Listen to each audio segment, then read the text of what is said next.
Welcome on this Friday, the Bill Michaels Show. We are on the air. It's not in the 70s, not the weekend I was hoping for. That's all right. That's all right. We're good to go. Welcome to a Friday edition of the Bill Michaels Show. And I'm going to start right off today and ask you this. It's Friday after Easter. Do you still do the Fish Fry Friday? It's kind of a Wisconsin, Midwestern tradition. I know that. I mean, hell, it's even stated in the Culver's ads.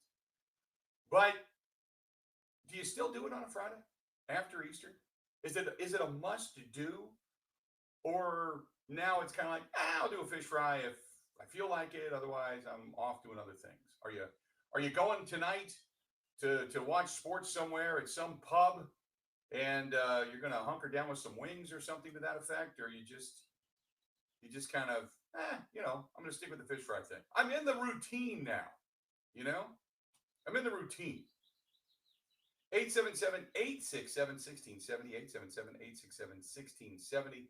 If you want to hit us up, please feel free to go ahead and do so. And welcome to the program on a Friday. You can hit us up on Twitter at Bill_Michaels, at Bill_Michaels. On Facebook, go to facebook.com/The Bill Michaels Show. You can find us on YouTube and Twitch. YouTube, please subscribe. And Twitch, you can do the same, Twitch TV. You can find us under The Bill Michaels over there on both platforms. The website, TheBillMichaels.com. TheBillMichaels.com. And then there's the email, TheBillMichaels@gmail.com. So it's funny, I was talking to a friend of mine yesterday. I called him up and I said, I called him up, and before I could say anything, he says, is this the Bill Michaels? It's kind of becoming known that way. It's not that I really wanted to. It's just that there's only so many. There was such a limited amount of things that we could actually grab onto via the websites and such. So that's kind of the direction we had to go. But anyway, it is what it is. 877-867-1670, 877-867-1670. Hit us up. Want to talk to you today. So the Masters underway, and a pretty good first round of golf if you're a golf fan, as the leaderboard. A standalone leaderboard, by the way, Justin Rose sitting at 6 under, although today he is 1 over through 5. So you've got Hideki Matsuyama at 3 under, Will Zalatoris, I should say, Will Zalatoris, 2 under par, Webb Simpson, 2 under par, Scotty Scheffler, 1 under, Jordan Spieth is 1 under. He's going off this morning at 9:54 Central Time. So he's a guy that he obviously playing some good golf right now. You got to watch out for. But that's it.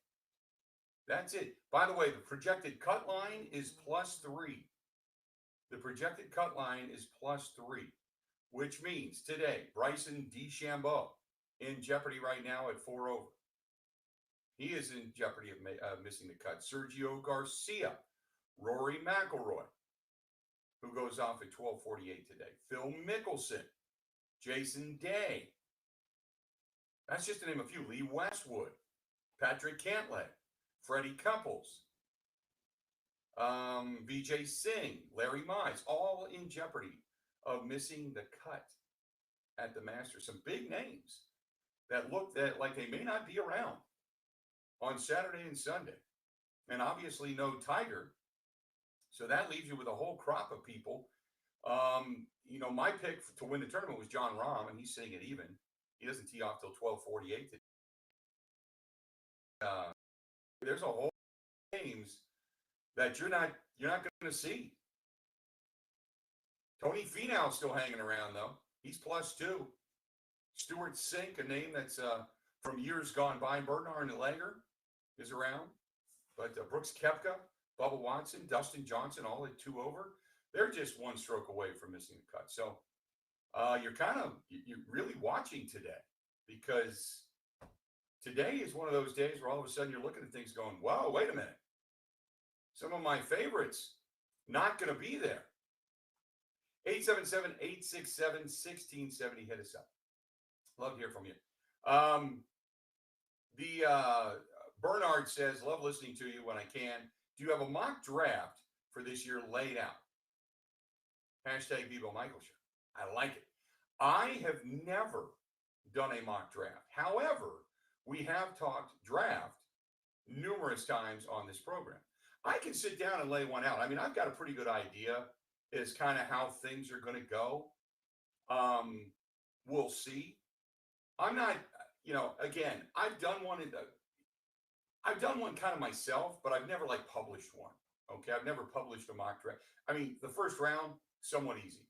After that, it's whatever GM's preference. It's whatever team needs become. And then there's good GMs and bad GMs, good GMs and bad GMs. So maybe I'll look into writing one up here in the next week. Okay. I got a little time. I'm taking off next weekend, I should say. Maybe if I'm laying and basking in the sun on the beach, I will go, you know what? Maybe I'll start writing up a mock draft if the sun goes in. You're right. Somebody just tweeted me. Mark just tweeted me and said, hey, what about those Brewers? Mark, you got me right out of the chute today, because I'm trying to avoid the anger. I'm trying to avoid the consternation that I've told all of you not to feel. I'm trying to avoid that right now. I'm trying. I know it. I can't. Brewers off today because just in case, they always have that opener. So if in case they have to move that game a day back because of inclement weather, they do. So today the Brewers are off. They're back at it tomorrow. But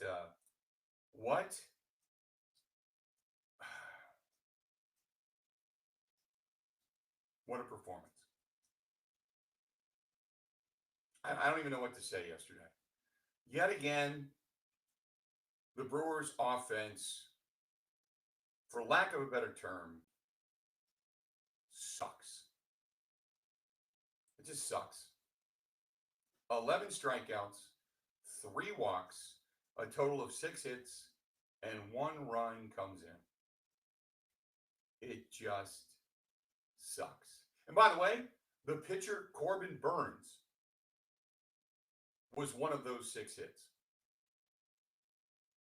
Christian Yelich, 0 for. Travis Shaw, by the way, lighted it up.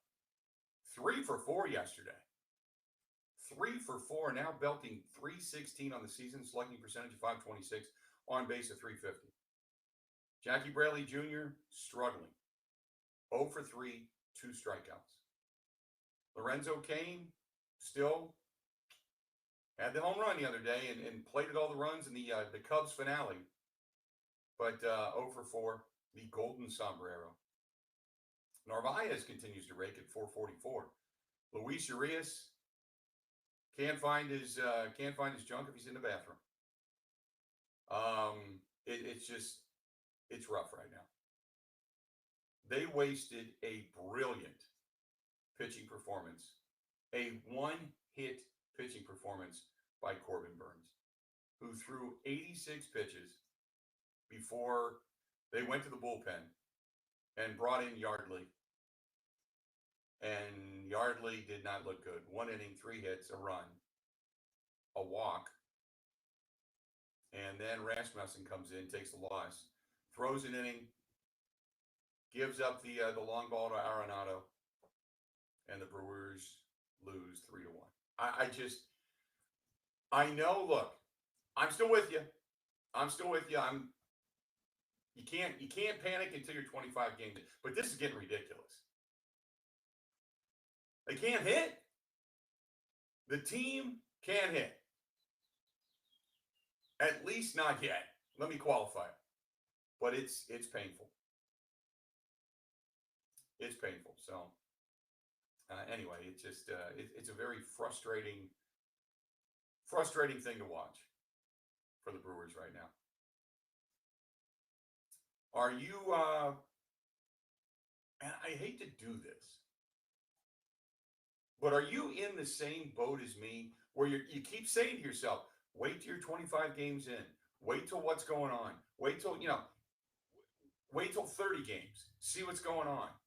Or are you right now going, "This sucks. This sucks. They're wasting killer performances on the hill. This sucks." Because I saw it yesterday was the first time I saw it in anger, in flat out anger regarding the Brewers. I mean, it came full bore yesterday. I was on Twitter. I had buddies texting me, and then I had buddies that I had two of them that live in Chicago. One of them lives in Cincinnati, texting me going, "What the hell is wrong with your team? How can they do this? How bad can this be?"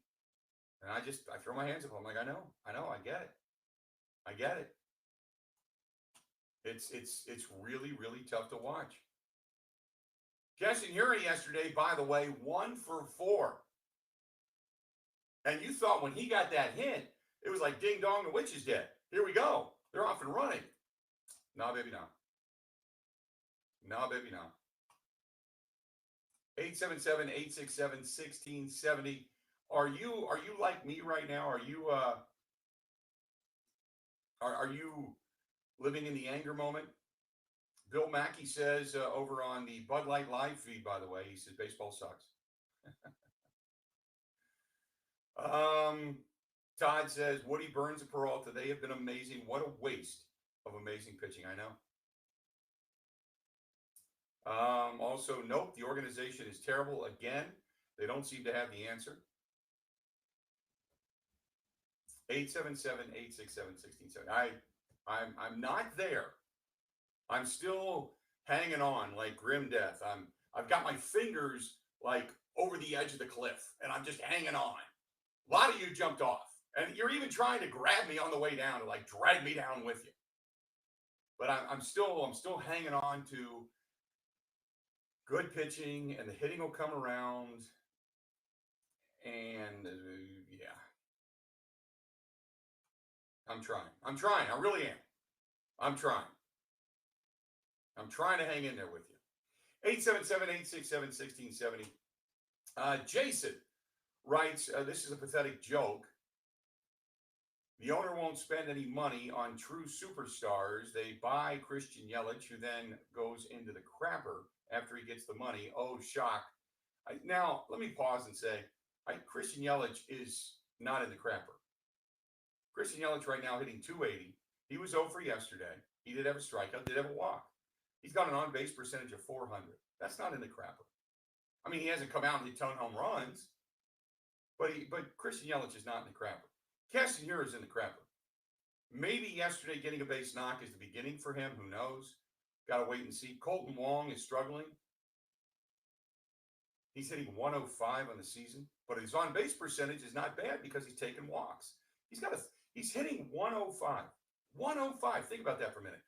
And he's got an on-base percentage of 346. He's getting on. After that, though, you got Hiura, who isn't doing anything. Yelich, who's starting to hit. Travis Shaw hitting 4th. Travis Shaw's hitting 316. That's been a good pickup. You can't say Travis Shaw has not been good since they brought him back, right? You can't say that. But you can look and say Jackie Bradley Jr. You go through that list of guys that are struggling right now. Sure, it's tough. It's tough. But the other argument is, and this one I was waiting for, and this is from Lance. Lance says, "What the hell is Council doing, pulling guys when they're having great outings?" Because you don't want to burn a guy up early on in the season. You don't want to let them go they're just starting to stretch themselves out. You don't want to let them go that extra inning and then risk an injury when they start to get fatigued. That's the reason. It sucks because it's beyond the rationale of you and me in the sense of we want to win. We want this game. And I am a huge proponent of Every game matters. Every game matters. Every one. If you lose the division or lose the wild card by a game, that game in April, that game mattered. That mattered. But I understand you have to weigh the options of, do you go an extra inning and then give that guy the opportunity, and then he ends up injuring himself just because of a little bit of fatigue. It's a fine line. If this is another month into the season, chances are they're going at least 7. And the good news is, here's the good news, that they're not pulling guys in the 4th and 5th inning, that they're actually letting guys go 6 innings. So that's good news. David says that they need a new hitting coach. There's a lot of discussion about that. Andy Haynes, the hitting coach for the Brewers, they have another tough season at the plate. They end up, put it this way, if their numbers don't climb out of the basement where they are right now, in the bottom 5 in damn near every category, except for the categories that matter, which is strikeouts, and then they're in the top 5 as far as a team that strikes out a lot. If that continues, then I would say, yeah, you've had a season and a half really of the inability to put the ball in play consistently. So yeah, I would say that hitting coach might be warranted. But right now, I'm not going that far. I'm just simply saying, let's see if they get out of it. Let's get to 25 games, then we'll figure where we're at. Then you and I, look, if this is still persistent, in 25 games, all of you jumping off the cliff, you can grab onto me and I'll drag right down with you. I'll jump into the mud with you. I'll go there. 877-867-1670, 877-867-1670. If you want to fire one off to us, you can hit us up, thebillmichaels@gmail.com, thebillmichaels@gmail.com. Stay tuned. We got a lot more of the Bill Michaels. Got me stone cold.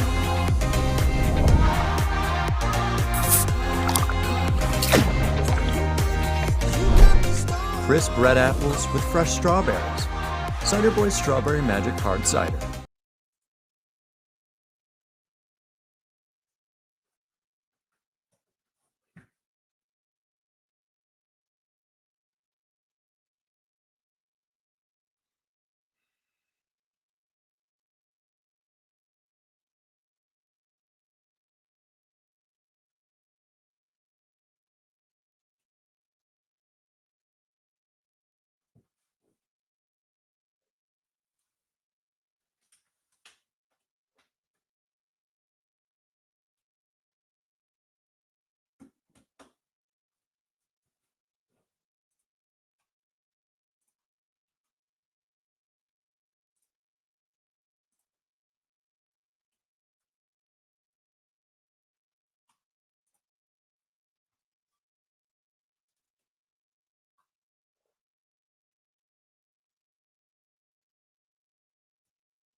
Welcome back. Frustration reigns supreme right now if you're a Brewers fan, because you're looking at a team in which they're wasting these just incredible pitching performances, and the offense is just bad. I don't know how else to put it. The offense is just bad. It is, 6 hits. I mean, you can kind of look at it and go, yeah, it's coming back a little bit, I guess. But for the most part, you're thinking to yourself, wow, this is not good. I don't know how else to put it. It's just not good. It's not good. When you've got other teams right now that are just ridiculous. They're just playing ridiculous baseball. At this pace, you look at a guy like, say, Nick Castellanos, Major League Baseball, MLB.com did a story on can these players keep it up. Nick Castellanos, at this rate, would hit 107 home runs. Tyler Naquin, 108. The Reds right now, they couldn't hit it all last year. Last year, sure, feels like a long time ago. The Reds are on pace to hit 378 home runs and to score 1,539 runs, both of which would destroy existing records, because they're putting up runs at a record pace. The 1931 Yankees had 1,067 runs scored. The Reds would break that. I mean, destroy that by 470 runs. That's where they're at right now. Nate Lowe going to drive in 378 runs the way he's hitting the baseball. Look out, Hack Wilson. The RBI mark just got obliterated. Lowe has a jaw-dropping 14 RBIs in just 6 Rangers games so far this season. He's 5 away from tying his career high back in 2019. The Rays sent him to the Rangers in December, and here he is just a few months later, just changing the way we think about runs batted in. It's been quite a wild ride for him. Ramon Laureano, Garrett Hampson, they're putting Ricky Henderson on notice. Nobody has come within 21 steals of Henderson's single-season record of 130 steals in 35 years. The stolen bases are like a thing of the past. But Laureano and Hampson have 4 in their team's first 8 games, putting their team on pace for 81. They're stealing bases. Tyler O'Neill, Miguel Sano, making a run at Mark Reynolds. Of all the single-season records in this era, Mark Reynolds, 223 strikeouts in 2009, has always felt vulnerable. There's going to be a lot of candidates to pass him, but the 2 early competitors are the Cardinals' O'Neill and the Twins' Sano, each of whom have struck out an average of 2 times per game. Grip it and rip it, and become the embarrassment of Major League Baseball, as you are known as a guy that just goes up and sits down. So, I mean, there's just it's just a weird year for baseball on the positives and the negatives. 877-867-1670, 877-867-1670. Again, when you go back to the team stats and you look at the OPS, nope. Margaret said you were talking about OPS yesterday. I don't know what it means, but the Brewers were last. Are they still last after their 6 hits? Yes, they are. And not by a little. They got a .510 OPS. Oakland, 526 OPS. That sucks. Atlanta, 552, 589, 589, on up from there. But they're dead last. I will say this, though. They did climb out of the team batting average basement. There are now 3 teams worse than the Brewers in team batting average. The Braves, the A's, and the Cubs. The Cubs are the worst hitting team in baseball, which, by the way, they're saying the exact same thing that we are down in Chicagoland, as many of you were pointing out. I guess some of you were listening to a Chicago radio today. I was too, I got to admit. I got to admit that. And, the Brewers continue to struggle with runners in scoring Was it 9 men left on base again yesterday? 9 men left on base yesterday. Michael says, same hitting coach as last year, same results, lots of strikeouts, can't put the ball in play. Shocking. Dale says, turn up the mic. The audio is low. Sounds like it's coming out of a camera. Check 1, 2. I don't think so. I don't think so, but we'll check it. 877-867-1670. 1670. 877-867-1670. Maybe that'll be better.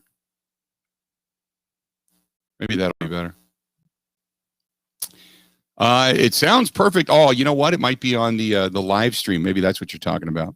It looks like it's better there now. There you go. Much better. Okay. Thank you very much. That's what it was, a live stream. The live stream mic was goofed up. You know, there's a lot to do when you come in here in the morning and you come into the studio. I mean, you know what the routine is when you walk through the door? Not only do you have to put all your topics together and all the things that you're going to discuss and all the stats you're going to look at and all that kind of stuff. What you got to do, if you're watching on the live stream, you got to do this. You got to make sure that you get the dog in place. Time to go to work. You almost got to go lay down. Mickey's up here scratching and clawing around right now and trying to find a place to lay down and looking at me like, why am I talking about him? There's a lot to do. And then we had an accident last night, which is probably the reason it's off. So last night, I'm sitting in the office here working in the studio. The studio is my office at home, okay? So I walk through the door, and the dogs follow me. Now, last night, I had bought the dog some bones, and I can't show it to you right now because it's over here, and I don't want to leave the microphone. We're on radio. So, and I'll show it to you coming out of the break.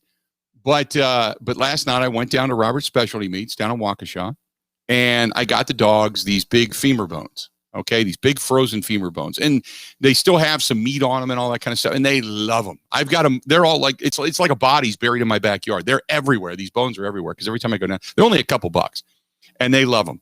So they occupy the dogs while I do stuff around the house. All right, especially when I'm vacuuming. So because they hate the vacuum. So I laid the bones down for him, and Elmo followed me upstairs because when it's time to go to work, it's time to go to work. So Elmo comes with me. Whenever I go to the office, he comes with me. Well, last night he laid his bone down, but he didn't lay in his normal spot, which is right here next to my desk. He laid in the back of the office by the window, by the patio door. And what happened was Mickey takes his bone outside. It's a long, convoluted story, but basically Mickey came in. After his bone was outside, left it outside. He wanted Elmo's bone. Elmo was laying down after gnawing at his bone for 2 hours. And then when Mickey went for Elmo's bone, Elmo jumped up to go get it because he knew what was going to happen. You know, jealousy kicks in. And they got tangled up in the camera wires that run across the floor. And there was crap everywhere. The lighting went down. The cameras went down. The cord to the camera outside on the tiki bar went down. It just, they pulled the battery cords out of the computers and out of the laptops that are here on the, I mean, it was everywhere. So that's probably what happened. So my apologies. My apologies to you. 877-867-1670. Kinger says you got to put clothes on. So I'm fully dressed today. It wasn't like I had clothes off last night. I was still in some workout gear, man. I'm fully dressed today. I'm sporting the Stenny's t-shirt today. 877-867-1670. This one's from Bill. Bill says, love listening to you here in the Northwoods and love catching it on YouTube while I'm working out. I have you on one screen and biking on the other. He says, I can't believe the Brewers have wasted such dynamic performances out of some of their better pitchers. This is getting sad. If they go through another week like this, I think we're all going to be screaming. I don't think I'm going to be able to wait for 25 games. That's from Bill. Bill, first of all, thanks for watching and thanks for listening to us. I certainly appreciate it. And like I said, you got to kind of hang in there a little bit, but I get it. If they keep wasting these performances, I get it. It's going to be frustrating to say the very least. 877-867-1670. Want to hit us up? Feel free to do so. Hit us on Twitter. Hit us on Twitch. Hit us on Facebook. On YouTube. Email. all kinds of ways. But go to thebillmichaels.com, thebillmichaels.com. More of the Bill Michaels Show coming up next. Covering Wisconsin sports like a blanket. This is the Bill Michaels Show on the Wisconsin Sports Zone Radio Network.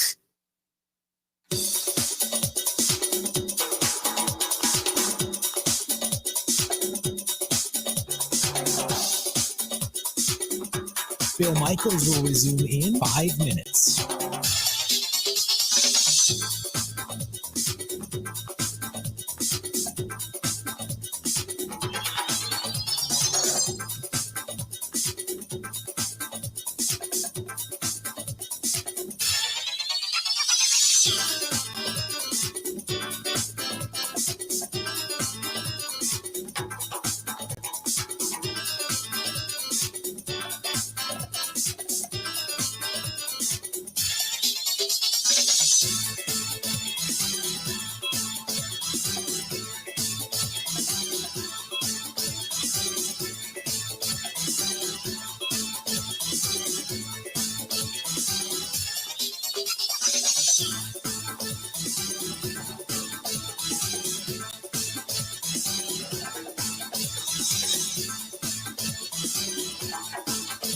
Bill Michaels will resume in 4 minutes.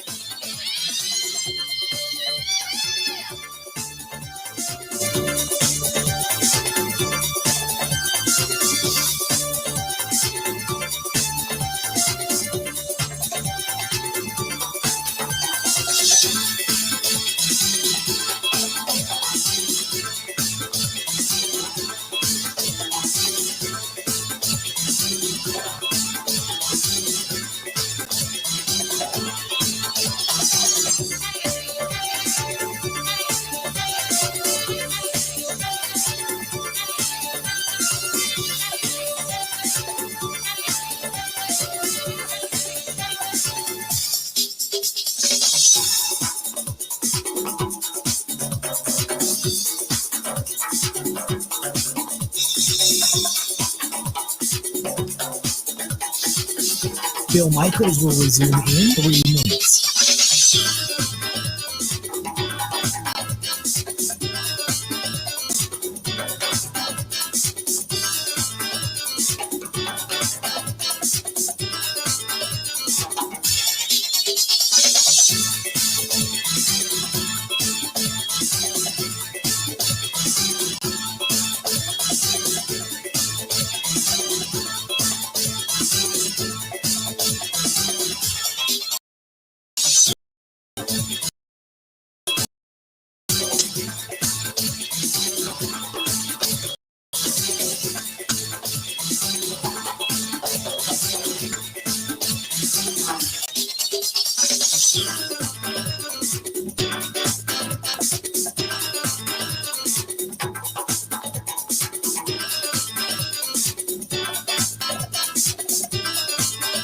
Bill Michaels will resume in 2 minutes.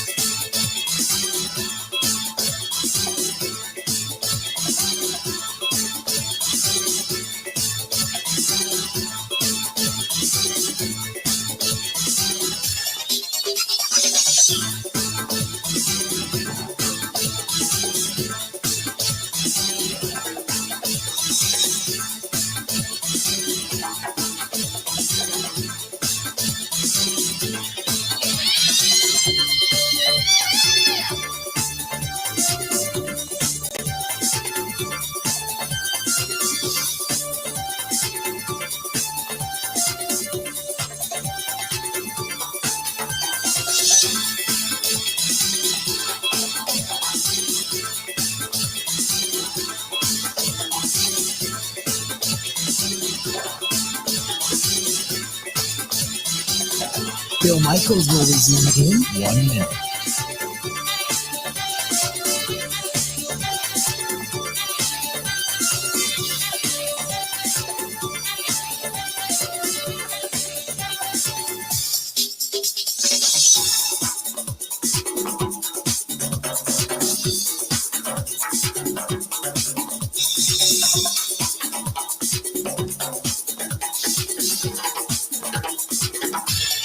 Bill Michaels will resume in 30 seconds.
Bill Michaels Show on the air. We are glad you are with us.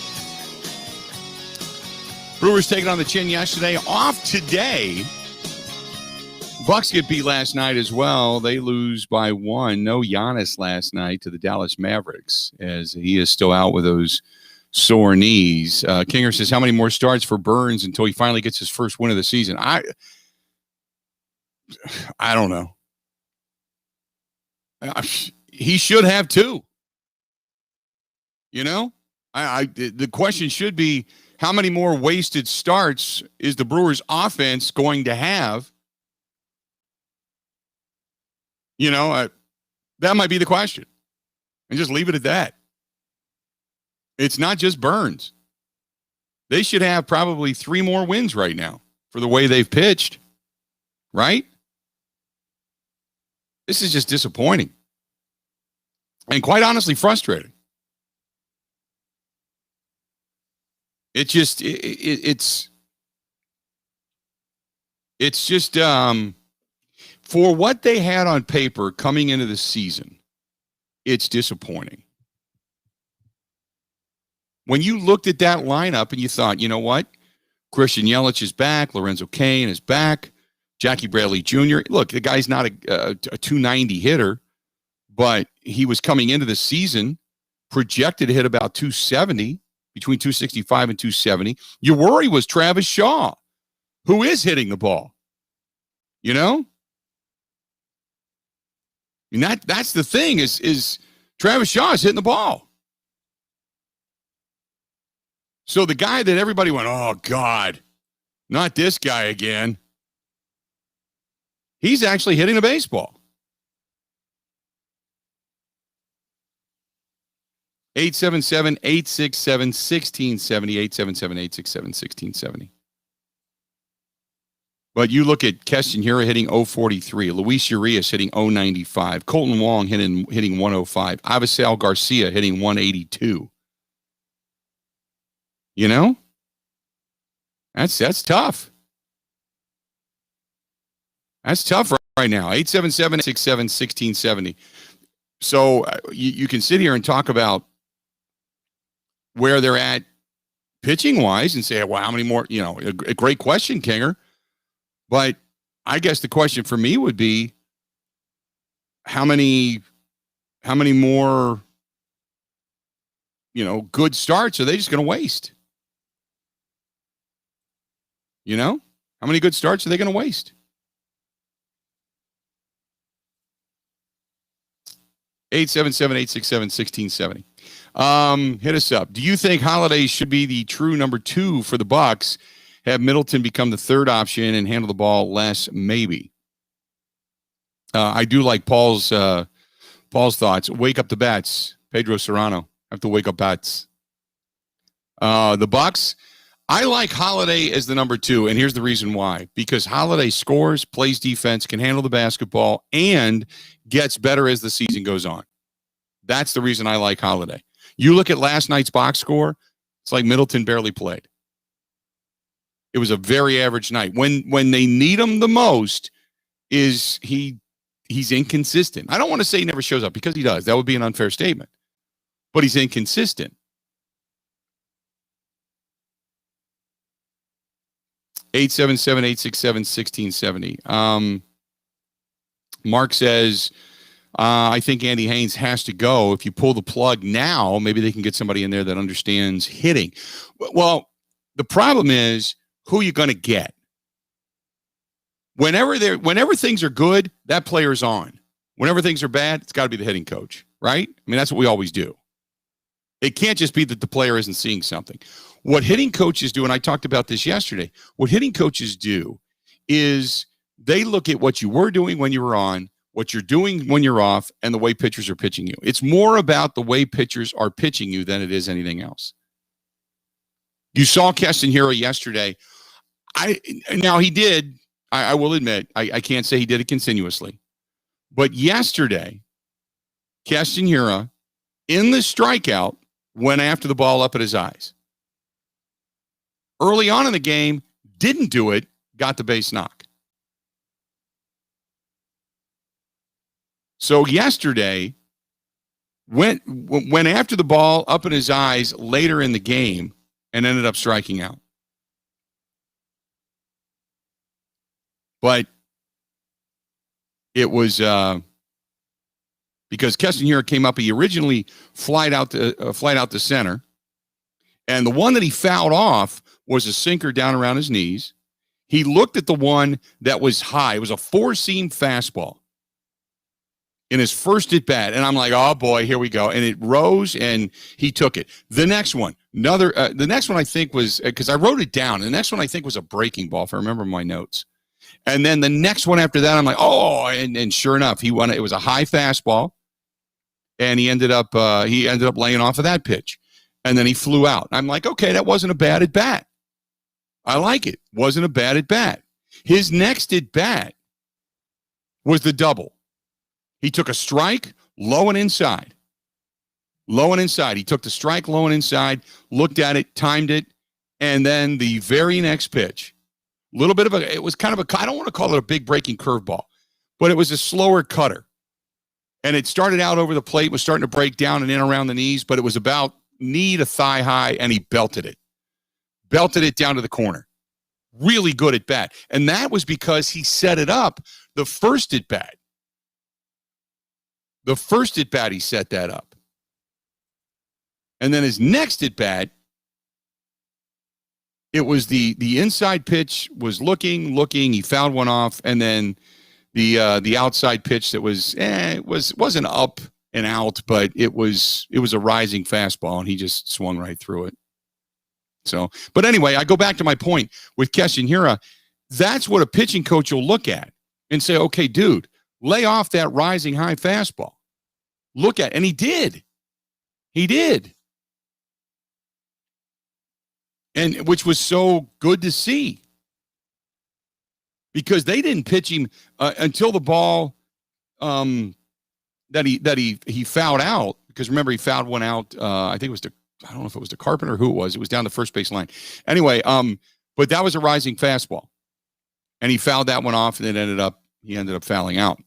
But the first two pitches he saw in the next at bat, which I think was like the 7th or the 8th, was on the inside. So when you look at that, you think to yourself, he laid off early on in that game. He laid off the fastballs that were up around the eyes. There was 2 of them. In his very first at bat that they went after him, because he took the first strike, and then he fouled one off. He was down 0-2. And then after that, fastball, rising fastball. Then they threw that breaking ball, was in the dirt. And because I'm just finding my notes now. And then the next one was a rising four-seam fastball. So 2 of them he laid off on, and that set him up for the next time out. So maybe if he starts to realize, lay off of that damn rising fastball that they're throwing him, then he'll be able to start hitting the baseball. So yesterday, while it was only a 1-for-4 day, it wasn't a terrible day for Keston Hiura. Maybe that's the beginning of something for him. I know it's minute, but that's what a pitching coach, or that's what a batting coach does. It's not necessarily about just getting you a level swing. It's about also being able to manage the pitches that are coming to you. Does that make sense? Did I just go through this dissertation and now I've got you kind of with your head laying back going, you're really not, you're kind of asleep? Did I put you to sleep? But that's what that does. 877-867-1670, 877-867-1670. Hang in there. A lot more of the Bill Michaels Show yet to come. Ready? This is the Bill Michaels Show on the Wisconsin Sports Zone Radio Network.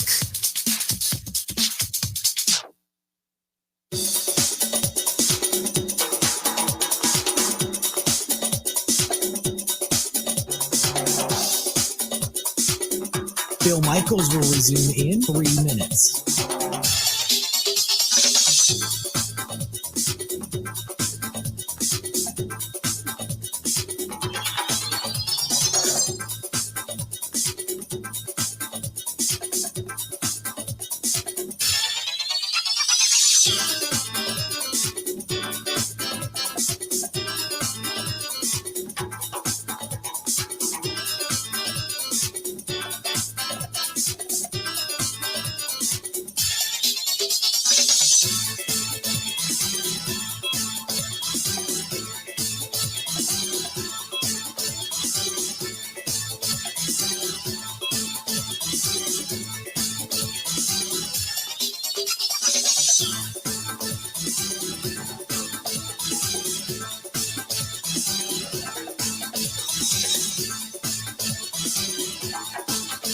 Bill Michaels will resume in 2 minutes.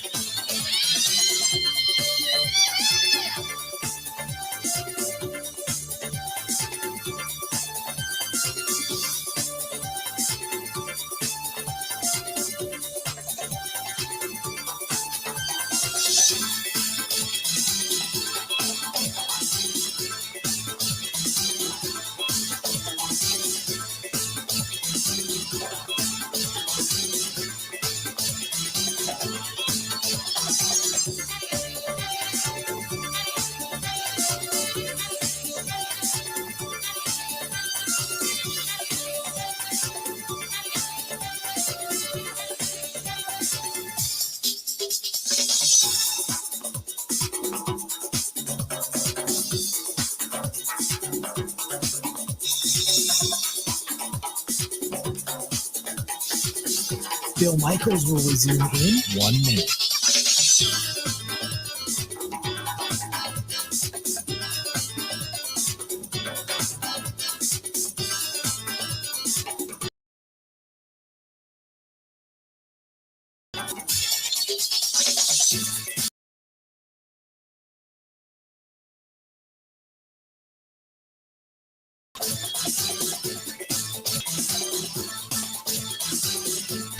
Bill Michaels will resume in 30 seconds.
Welcome back.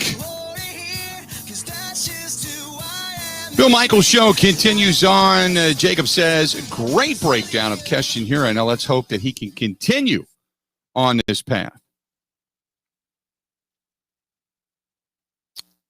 877-867-1670, 877-867-1670. Sam in Pittsburgh called in and said that he didn't want to go on the air, but we had the hitting and no pitching for so long, but now have the pitching but no hitting, which is true. And it's right now you got to string it all together. You know, you got to string it all together. And then he goes on to say, thanks for making the mornings easier by putting on a great show. Appreciate it. I got a couple people that said, great great breakdown. Kinger says no word, or Kinger asked me about Wong's injury. It was oblique strain. That's the reason Colton Wong came out of the game, the oblique strain. So we'll have to wait and see. But I guess the good news is that he's off today. No game today. They'll be back at it again tomorrow.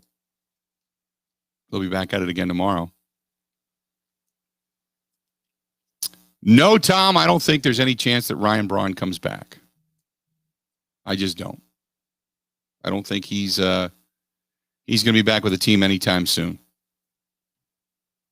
And to be honest with you, I looked at listened to the interview that he had with Euchre.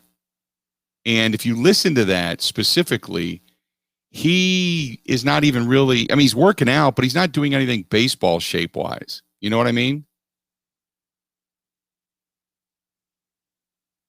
No, Ryan Braun, not as the new hitting coach. I don't think that happens either. Not as the new hitting coach. Jackie says this team is just in a collective funk. A couple of guys have to bust out. That usually ignites the rest of them. Well, if that's the case, though, wouldn't you look at Travis Shaw and say, man, that cat's getting it done? Omar Narvaez, he's got 18 at bats. The only couple of cats more than them that have at bats is Avisel Garcia, who's hitting 182, and Christian Yelich. And Yelich is hitting 280. He's 7 for 25, scored 4 runs, a double. Does not have a home run yet. He was starting to hit the ball pretty well in spring training. And we have not seen the power so far in the regular season. He does lead the team in strikeouts. That's for sure. He's got 12 of them.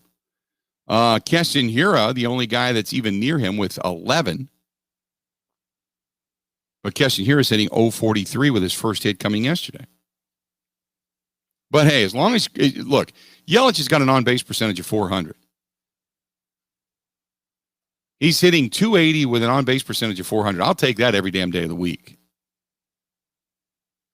And Narvaez right now is lighting it up as well. He's got an on-base percentage of 500 at this point. Think about this, though. Narvaez, he's got 2 home runs, 5 RBIs. He's 8 for 18 right now. Only 4 strikeouts and 2 walks. Only 4 strikeouts and 2 walks. He is ripping the ball. Just ripping the ball. He's not as quick defensively.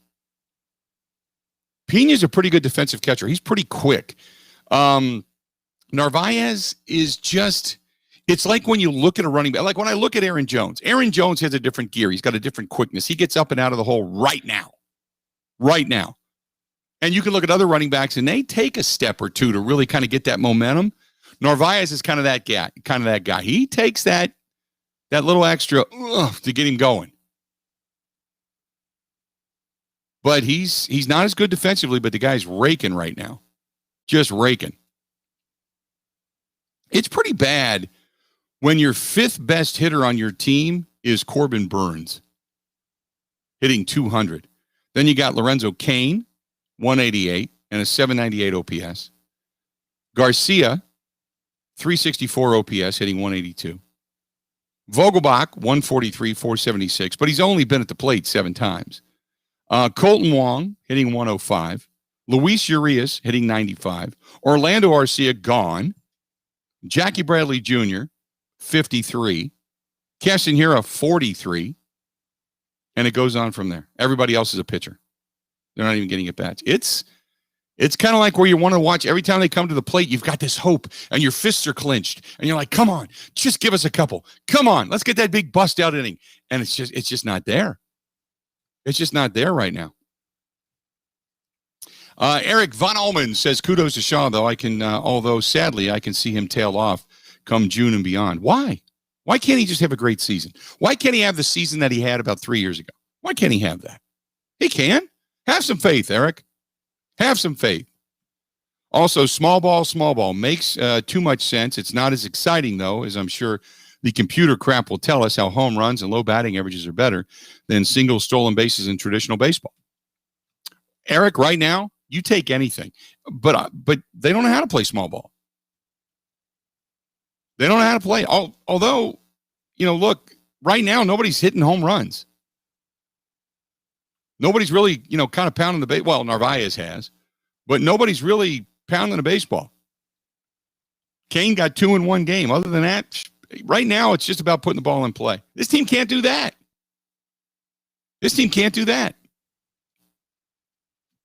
Coming up in the next hour, we'll talk some more Brewers baseball. Absolutely. We'll talk some Bucks basketball. I still want to know, Fish Fry Friday, are you out? Once you get past Easter, now is it just, if it strikes the mood, I'm good, but otherwise, Because I don't know what I'm doing tonight. I don't know where I'm going to be tonight. I don't know if I'm going to do something on the grill. No baseball tonight, so it's kind of a weird night,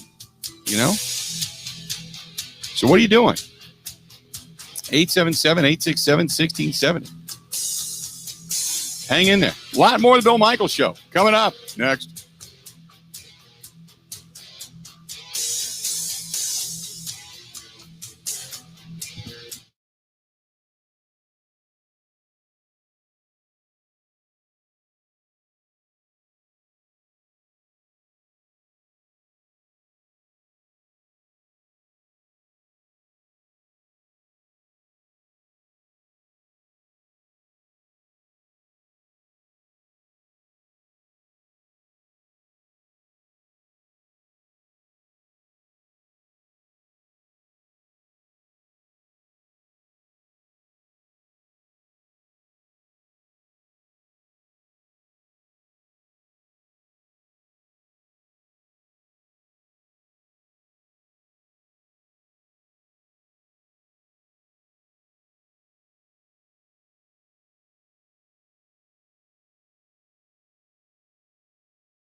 Including commercial, farm, home, and auto. And your premiums stay right here to keep Wisconsin strong. Local agents, local underwriters, local claims adjusters. Rural Mutual Insurance, keeping Wisconsin strong. It looks like Nate Reaver's time in college basketball is done after all. The Wisconsin forward pulled the surprise last month when he entered his name into the NCAA's transfer portal. Now, he's tweeted out yesterday he's pursuing a professional career. Also, former Badgers senior Trevor Anderson announced he'll be using his extra year of eligibility by playing for Valparaiso. The only senior left not to make a concrete decision has been Brad Davison. For the Wisconsin Sports Zone Network, I'm Ebo.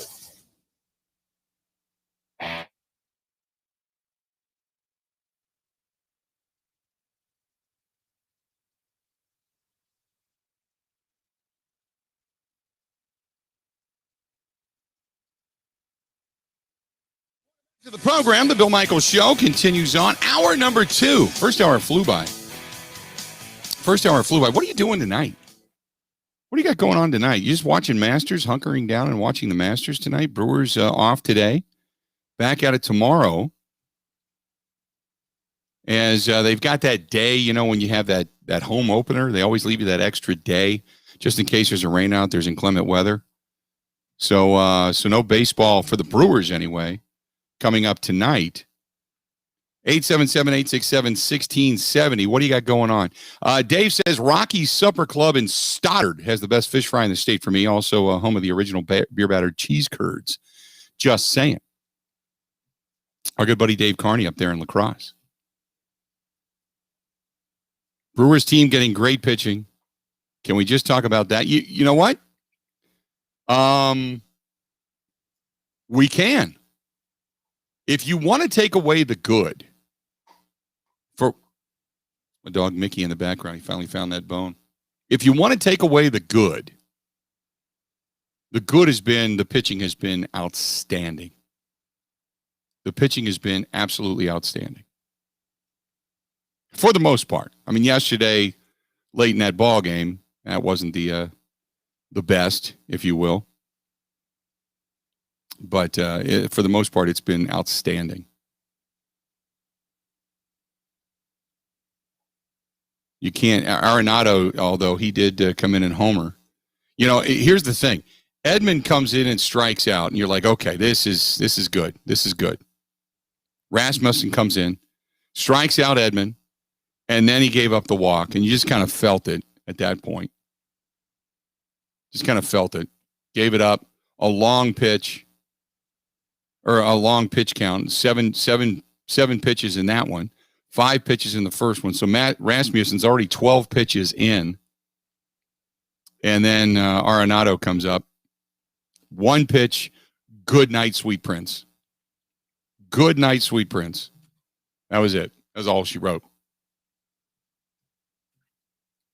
So the pitching, for the most part, has been good. For the most part. Jacob says it would be nice to see if the Brewers were clicking on all phases, but it's not time to panic. I would give at least a month or 2 before you panic. Is that fair to say? Let me say this. It's fair.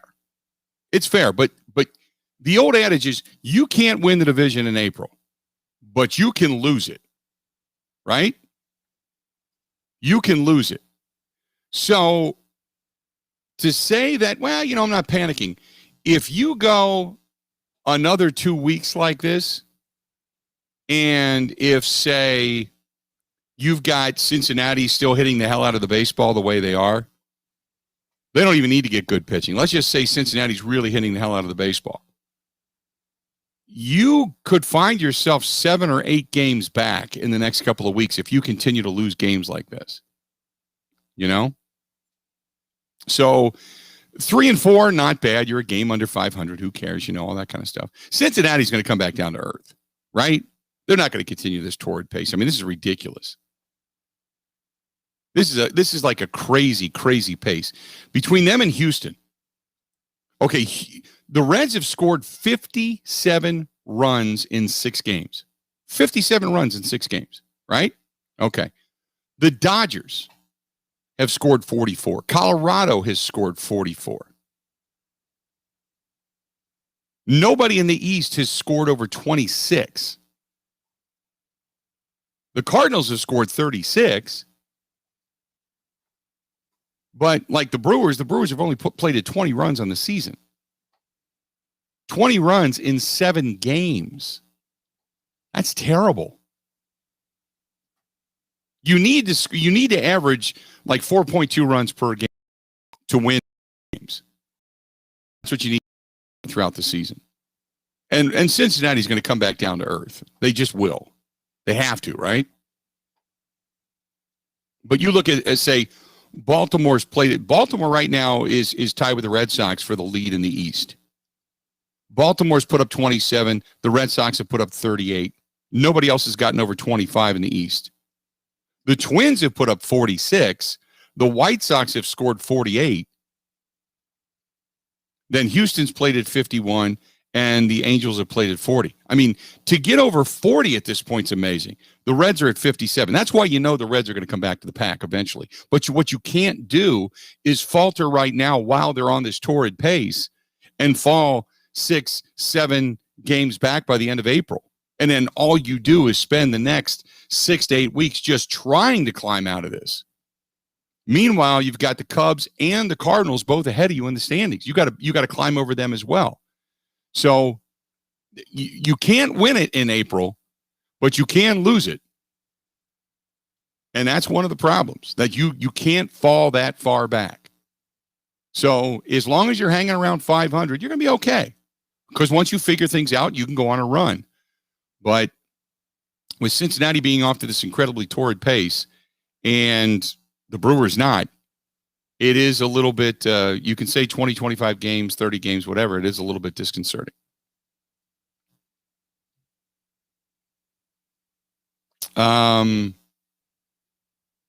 Ben says pitching is outstanding as Anderson gave up 3 dingers in 1 inning. Okay, Ben, you just gave up 1 inning. The pitching has been really good overall. Right? Would you at least agree on that, Ben, instead of nitpicking every damn little thing? Anderson gave up the 3 dingers. I said that. We talked about that. But overall, the pitching's been outstanding. They should have more wins under their belt.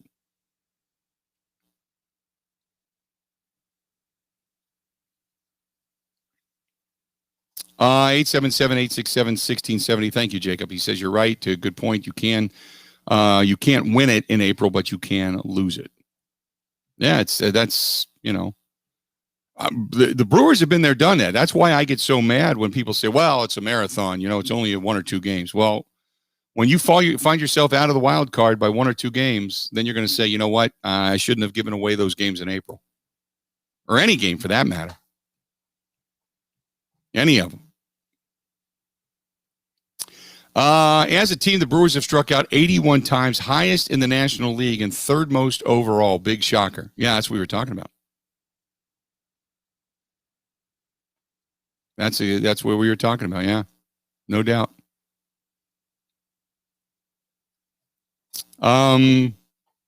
Joe says, I think the Brewers are going to be just fine. They just need a couple of weeks to kind of shake it off. Meanwhile, Dusty says, the first few weeks of the season are a real good indicator as to how your season is going to go. This is a start by the Brewers that somewhat scares me. They can't seem to hit or put guys in scoring position on a consistent basis. They don't hit with runners in scoring position, and they're leading the league in strikeouts again. This is terrible. And then Banana Man says, last year they were awful. This year they're awful. Nothing has changed. Why can't we just see that?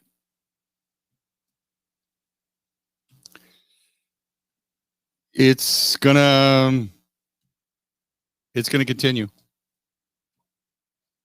I want to say they're going to turn it around, and they're going to get off and running. But they got a long way to go to climb out of this for such a tough start early on offensively. I do want to talk some Bucks basketball. And I know it's not necessarily the topic du jour. Bucks fall last night to the Dallas Mavericks. I watched some of that game last evening. I was watching a lot of the recap of the Masters and watching a replay of the Masters last night. And I wanted to get your thoughts on Bucks basketball. First of all, I wanted to gauge your interest on Bucks basketball. Last night was interesting in the sense that I didn't see a lot of back and forth. I mean, I saw, Jim Ozarski, Eric Name of The Athletic. I saw a lot of Bucks chatter in that sense. But I wanted to see if where your interest is. With Giannis being down, maybe that was just it. Maybe people are kind of conceding games when Giannis is not in there. But I thought it was really kind of disheartening last night, to be honest with you. I was kind of disappointed that, the Brewers played an early day game. You basically had sports all day. You had the Masters, you had the Brewers. The Bucks came on last night. And I was looking forward to the Bucks game. I watched some of that. I mean, I didn't sit there and pay close attention. I wish I had, because it ended up being pretty solid, even though they ended up on the short end of the stick. But it was an exciting night last night for Bucks basketball. And now the Bucks tonight, you got the Bucks and the Hornets. The Bucks are back at the Fiserv Forum. So the Bucks are back home tonight. So at least tonight you've got, if you're going out for your fish fry or whatever it is you're going to do, at least you got some Bucks basketball a little bit later tonight. It's not a 6:10 start for Brewers baseball, but you got Bucks basketball coming up tonight. So they're back home after being in Dallas last evening in that 116-101 loss. It was somewhat exciting down the stretch, but they just couldn't get it done. I thought there was a lot of good things that came out of that last night. I really did. I like the fact that Bobby Portis dropped 20. He had a couple of assists, got some boards, some second chance points last night. I think he led the team in offensive rebounds. They didn't get a lot of bench scoring last night. Dante DiVincenzo, it was good to see him. He's starting to heat up from beyond the arc. So as much as the loss hurts and you didn't see Giannis last night, I did. I did find some good in that game. But it was kind of disconcerting. I didn't see much action last night. You can always tell if it's an exciting game or people are really into it or engaged by what Twitter does. And Twitter was really quiet last night when it came to Bucks basketball. There was more chatter about the Mavericks than there was about the Bucks. Have you just found yourself either one, if Giannis is not playing, you don't have an interest, or two, are a lot of you kind of living by the wake me up when the postseason's here? I think that's where some people are at. I really do. I think that's where some people are at. 877-867-1670, 877-867-1670. I think that's where some people are at. I think people are just kind of like, ain't no thing, no big deal. Nothing to see here. Call it a day. Wake me up when the postseason gets here, and then we'll think about it. Our buddy Steve in Richfield says, good day. As far as the best fish fry, I'm going to be breading up some walleye and making some homemade French fries and coleslaw tonight, which sounds really good. I'll be the first to say that there are so many awesome places in the state of Wisconsin for fish fries, but I'll take my breaded walleye or bluegill any day of the week, whatever's biting at the time, he says. Brewers are treading water right now. They're going to try to break out of this funk. Hopefully, Woodruff, Burns, and Peralta have given you 3 quality starts in a row. They will be fine once the bats wake up. Stephen Richfield, keeping the faith. Steve, you the man. Keep the faith. That's all you can do, right? Raymond says, I'm like you. I like to see what the guys can do without Giannis. Jacob says, was disheartening to hear that they lost, but I'm happy they're back at home, and I hope that Giannis is going to be back okay in the long run. Kyle says, Luka rubs me the wrong way. He seems like such a crybaby. More so than your average NBA player. Love Giannis' brother's energy, though. Chris says, I tried to tell you the other day, Jackie Bradley Jr. and Wong are defense first guys. Their career OPS are both below average. We also added Kane back. He is aging and struggled in his last full season, 2019. You says pessimistic. I am a realistic person when things are good and bad. It's unrealistic to add below average hitters and an aging Kane and expect a different offense. That said, well, let me ask you this though. Okay. And Chris, I understand it, but the year prior to 2019, Kane was a tremendous hitter. So did he just have a bad year in 2019? Because last year, before he opted out, he was hitting the hell out of the baseball. It was a short period of time, a small litmus test, but he was hitting the ball well. You know? Lots of teams are raking against bad teams while we have crazy start to the schedule. Keep pitching and we're going to be fine. I hope you're right. Jeff says, please try Lone Star in Germantown. Best perch other than what I can make for you. You won't be disappointed. Been going there for 50 years. Good stuff. 877-867-1670. Talking Brewers, talking Bucks. Are you waiting for the Bucks, just the postseason to begin? It seems like many of you just are right now. Are you just kind of waiting for the Bucks postseason to get underway? 877-867-1670. You can also find us over on all of the different platforms, Twitter, Facebook, Twitch, YouTube. Please subscribe over on Twitch and YouTube. It's absolutely free. You can find us and some information about the show as well, thebillmichaels.com. That's thebillmichaels.com. More of the Bill Michaels Show coming up next. This is the Bill Michaels Show on the Wisconsin Sports Zone Radio Network.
The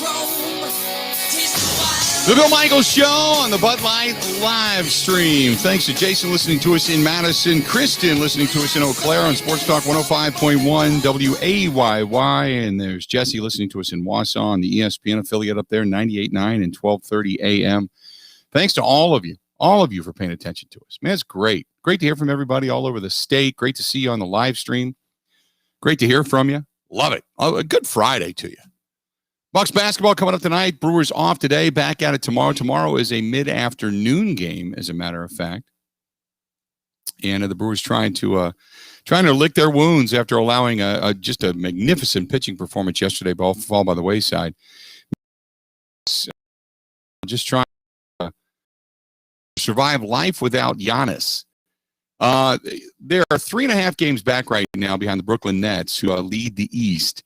The Nets have won a couple in a row. The 76ers sitting at 35-16, Bucks sitting at 32-19. They are 5.5 games better than the Charlotte Hornets, and the Charlotte Hornets are the team that's coming to town next. They're going to be at the Fiserv Forum coming up tonight. 877-867-1670, 877-867-1670. If you want to chime in on the show, do it. Tim Tassler says Brewers offense continues to be what it has been. Live and die by the home run and the strikeout. A third of the time. Fans are going to be excited when they run 3-4 games and score a bunch of runs, but this offense currently is one-dimensional.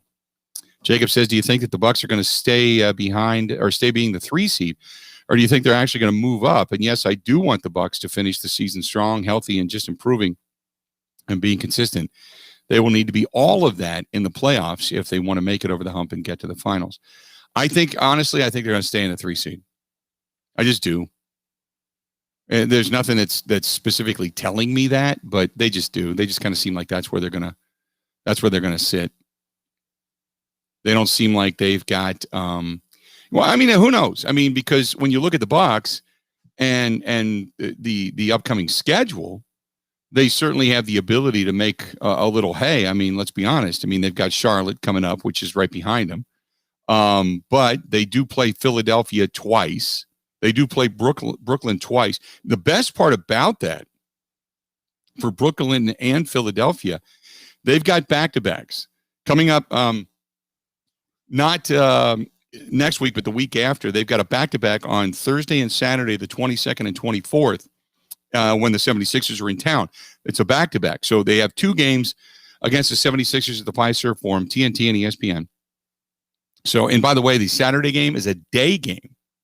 It's a day game on ESPN. So you've got the 76ers twice, and then you've got the Brooklyn Nets twice on Sunday, May 2nd and Tuesday, May 4th. So they play those 2 teams in back-to-backs at the Fiserv Forum, and those are home games. Their road games are going to be Atlanta, Charlotte, Houston, Chicago, and then they do a kind of a one home, one on the road, one home, one on the road. It's a lot of traveling, but they have Houston here in a 4-game stretch to be the last game. Then they go to San Antonio. Then they come right back home. This is what's tough is they've got a Monday game, a 7:30 game in San Antonio. Then they fly right back home and face Orlando that next night. 2 days later, they go to Indianapolis and face the Pacers. Then they come right back home 2 days later to the Fiserv Forum and take on Miami. Then a short trip down to Chicago to wrap up the season. So they do have a little bit of a travel schedule, but to the teams that right now, anyway, are ahead of them, they have back-to-backs with at the Fiserv Forum. So could they move up? To answer your question, maybe this is a long way to go about it, but could they move up? Sure they could. They could move up. They could do that. But will they? I'm going to say they remain the 3 seed in the East. Kay Helmbrecht says, as a team, the Brewers have struck out 81 times, highest in the National League. Yep. You are correct. You are correct. It's the same as last year. I mean, I don't know what else to say. I mean, it's a fact. You know? Hey, Unit, did you hear that the rapper DMX has died? I did that. He had a heart attack, didn't he? I think he had a heart attack. I was reading. I think it was in Variety or TMZ, one of the two. I follow both on Twitter. But yeah, he's 50 years old. That's it, 50 years old. And I heard he passed away. Yep. That just crossed my Twitter feed a little while ago. How about that? 50 years old. So if you're a fan of the rapper DMX. Mark says, I think the Bucks are going to be in the 3rd seed. They're going to get bounced in the series just before the Eastern Conference Finals. Kyle says just the opposite. He says, I think the Bucks are on the right path. Get everybody healthy. Make sure this team is firing on all cylinders. I agree with you. They've got the teams above them in back-to-backs at the Fiserv Forum. That is going to help them. They're going to end up with the 2 seed, and they're going to win the Eastern Conference and go to the NBA Finals. I think they're going to face the Lakers again. The Lakers are going to be back at full strength by the time the postseason rolls around, and we all know what LeBron James does. I just hope they can beat LeBron this time. Thanks for the email. Appreciate it. You know who else died today? Kinger, Prince Philip, 99 years old. Queen Elizabeth's husband, 99 years old. Now you wonder if Meghan and company go back. Is it? I can't remember which prince it is. I don't follow the royal family. I got to be honest. I appreciate the fact that they are figureheads, but yeah. Kings and queens from years ago of rule over the land is just it's great to have that position, but my question always is, what does it mean? It means you got a lot of money in today's day and age. It means you got a lot of money. You know, I can't remember if it's William or Harry. I think is it Harry and Meghan? Meghan and Harry. Regardless, I know it's Meghan. Does she go? Do they go back to England after all that's been said, and do they go back for the funeral? I would assume they do, right? I would assume they do. They can't not, right? That would just be bad form. Kyle says, geez, I hear Prince Fielder when you say Prince. No, Prince Fielder did not die. My God. Darren says the Bucks are not concerned about the regular season standing, and I'm good with that. It's all about the playoffs right now. The Bucks will be judged by getting to the finals and not racking up 50-plus wins. 100% agree. It's not about it. They've done the best record in the NBA the last couple of years. Who cares? Doesn't get you anywhere. Doesn't do anything for you. Just get the wins.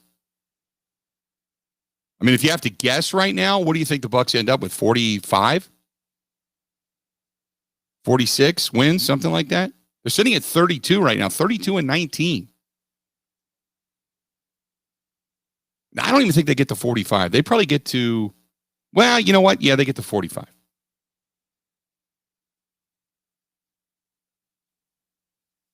They can do 45, which means they can only lose what? They can lose, if they lose 8 games the rest of the season, they'll get to 45. 8 games the rest of the season, put them at 45 wins. They can do that. They can do that. Joe says, were you a DMX fan? I wasn't a DMX. It's not that I sat down and listened to DMX music continuously. When I was working in the music stations, or with the music stations, you would hear it. You know, you'd walk down the hall and hear it. I work in the world of sports 9 times out of 10. 99 times out of 100, I'm listening to sports talk. I very rarely turn music on unless I'm working out or I'm biking. So did I hear DMX music? Yeah. Alex Toussaint, who is one of the instructors on Peloton, when he would do his hip-hop series, he would do his hip-hop rides, you'd hear some DMX every now and then. It was good stuff. Good to bike to. Meghan and Harry. Thank you very much. I wasn't quite sure. I don't follow it. Look, if Harry had a 327 batting average, or maybe he shot 4 under par at the Masters, I would know Harry a lot better. But beyond that, doesn't matter.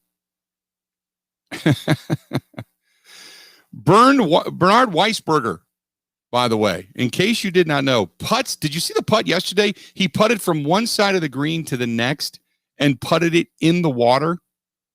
Did you see that? Putted it in the water.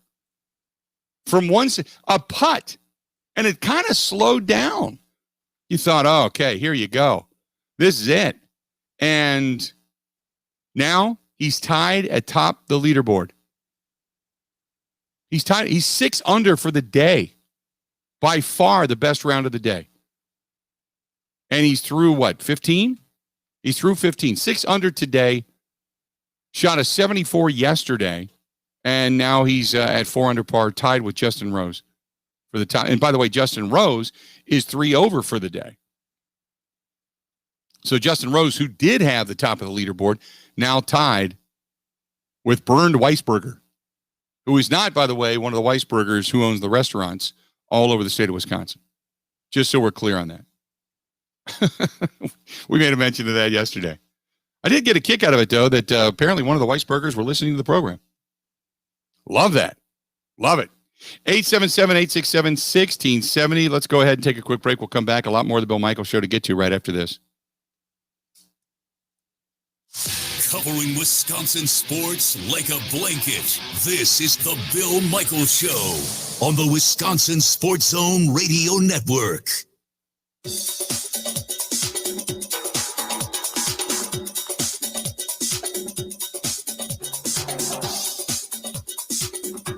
Bill Michaels will resume in 5 minutes.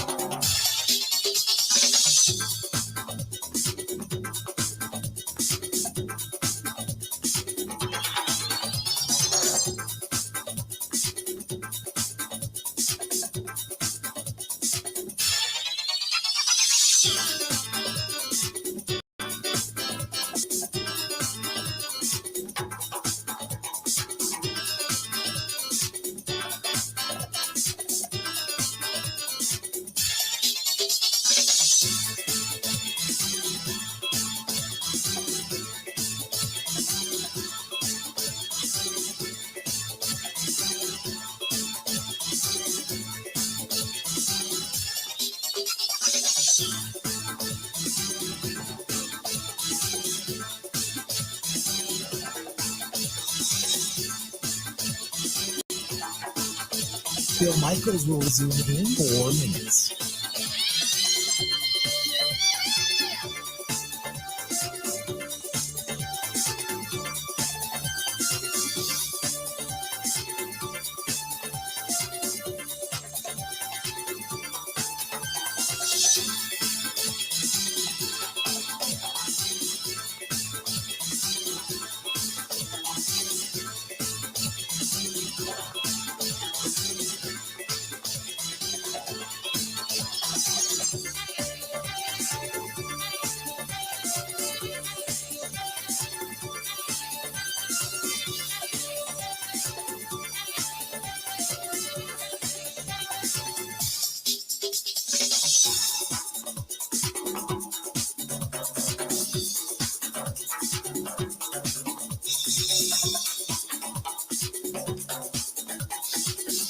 Bill Michaels will resume in 3 minutes.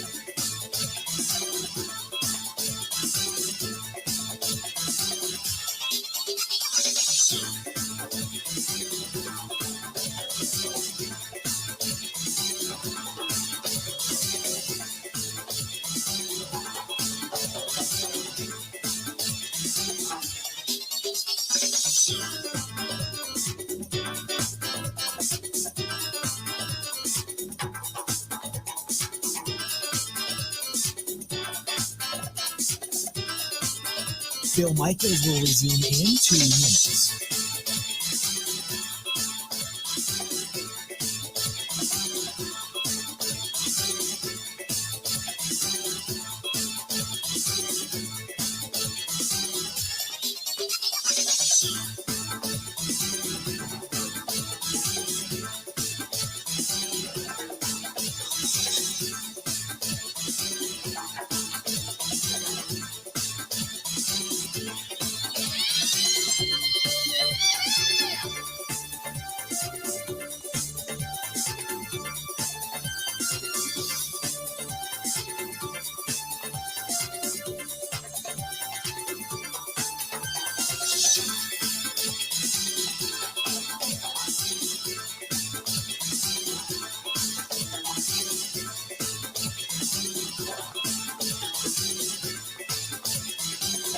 Bill Michaels will resume in 1 minute.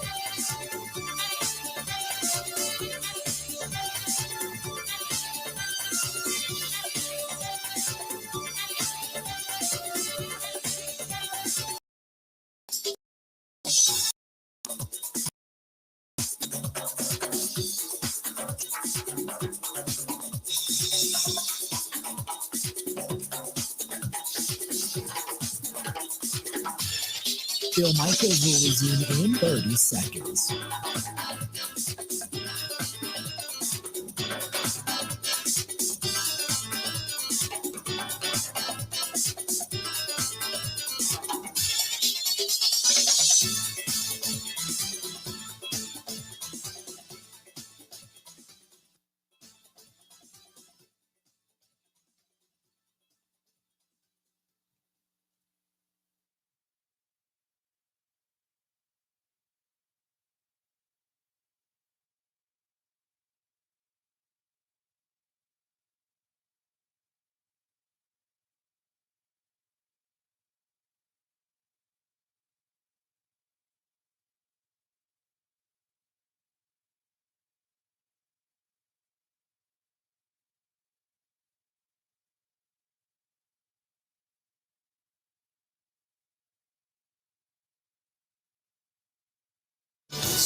Bill Michaels Show continues on this Fish Fry Friday, if you will. Glad to have you. 877-867-1670, 877-867-1670. Hit us up. Let's get to the phone calls. Let's talk to Sam. Been on hold a while. Sam, welcome to the program, The Bill Michaels Show. What's going on, man? Hey, great to hear you. I'm sorry I had to pick up my son. He was sick from school. I didn't get a chance to talk to you earlier. I want to clarify my Brewers stuff earlier. Yeah. All these years we've been dealing with a great offense. All these years, Fielder, Braun, Weeks, Corey Hart, Yelich, all these guys. We've had such a great offense, and we've been asking all these years, can we just get some pitching? And now we have all this great pitching, but we don't have the hitters to go along with it to protect somebody like Yelich, who's a superstar. Right. Yeah, I agree with you. Right now, on paper, it looked good coming into the season, which was, gave you hope. But right now, yeah, things are just, and I know some people want to say, well, it was the same result as what they did last year. But there's a lot of people that just did not perform well last year. So I was kind of hoping they'd get off to a fast start this year, especially when guys were hitting in spring training. You thought, well, give them that opportunity, see if they can come out kind of smoking, and they just haven't. So you kind of hope they get it back together sooner rather than later. But, man, there's a lot of hope right now. You're absolutely right. Oh, I hear you, and I want to say thank you again for talking about the Bucks. I feel like out here where I'm from, you don't hear about the Bucks that much, and it's a really exciting team. They're just building towards something in the future. So deal with what we're going through now. We only care about the playoffs. We've had regular season success. We're just looking for that regular or postseason success now. So yeah, deal with it while he figures it out, hopefully. Yep, no doubt. And you put it this way with the Bucs, you just hope that they get healthy and they really get into a rhythm just before the season comes to an end. So they hit the ground in the postseason running and peaking rather than trying to still kind of find themselves. You know what I mean? Oh, I hear you. I think this is going to be our year unless we run into the Nets. I'm really worried about that if they get healthy. But I think we got to keep our hopes high. We got it. We got some great players, and I think Jeff Teague is really underrated, and he's really performed for us so far. So okay, I'm crossing our fingers that Jeff Teague and everybody else performs well. But I want to see PJ Tucker come back. I want to see him be a defensive presence. I want to see that rotation, how that's going to work. I'm glad to see Dante DiVincenzo starting to hit from the outside. Now you just get Giannis back and those knees healthy, and then things will start to shape up. I think that when PJ Tucker had that conversation, I don't know if you got to watch the game with Thanasis, the way he had a conversation with him, and he just egged Luka on. That was one of my favorite memories of the season so far. It was just fantastic to watch. Yep, no doubt. Good Thank stuff, you, Bill. man. I really appreciate your time. Keep it up. All right, pal. Talk to you soon. Hope your son gets better, too. 877-867-1670, 877-867-1670. Hit us up. We'd love to hear from you. 877-867-1670. Yeah, just hit the ground running come the postseason, because it seemed like the last couple of years, the Bucks, well, last year specifically, they just couldn't get into a rhythm. You could kind of see the Bucks faltering down the stretch when they were in the bubble. But the year prior, it seemed like everything was just kind of flowing. And then they hit Toronto and the wheels fell off. It was like they just got figured out and the wheels fell off, and they didn't do anything to change. So this year, they have changed some things. They've adjusted some stuff when it comes to the defensive prowess. A little more switching that you see that's better. A little more rim protecting on the inside. Now you just wait and see if they can just keep it all together. But they've got to get everybody on the floor at the same time. I mean, I know, like, look, Brooklyn's been without their starters all together pretty much all season long for the most part. So I'm hoping the Bucks eventually get everybody back, get everybody kind of into a rhythm, and then kind of go from there. But again, you're getting a lot of quality minutes from some guys coming off of the bench for the Bucks. 877-867-1670, 877-867-1670. Jason says, what about your guy, John Rahm, sitting at even par? He is four back right now. Your thoughts? I picked John Rahm to win it. Now, John Rahm has come close, and he hasn't won it. It's kind of like that. Is the bust out going to happen here? You know what I mean? It's not like I think he's playing this spectacular round of golf where he's just going to be the hands-on favorite. I mean, you've got other guys right now playing extremely well. But I find it so interesting because when you start to look, and you look at Matt Kuchar, you look at who else here? Sergio Garcia, Rory McIlroy, Phil Mickelson, Jason Day, Lee Westwood, Patrick Cantlay. All those guys right now are in danger of making the cut. They may not even make the cut. So right now, 3 over appears to be the cut line, which you're sitting there with some of the guys that, haven't even teed off yet. But Bryson DeChambeau is through 8 right now, and he's 3 over. 1 under for the day, though, but he's 3 over. Dustin Johnson, who doesn't tee off until about 45 minutes from now, he is at 2 over. Brooks Koepka the same. Bubba Watson the same. Any one of those guys has a bad day, and suddenly they're out of the tournament. 877-867-1670. Hit us up. Give us a shout. Timothy says DMX had a heart attack due to a drug overdose. I didn't know that.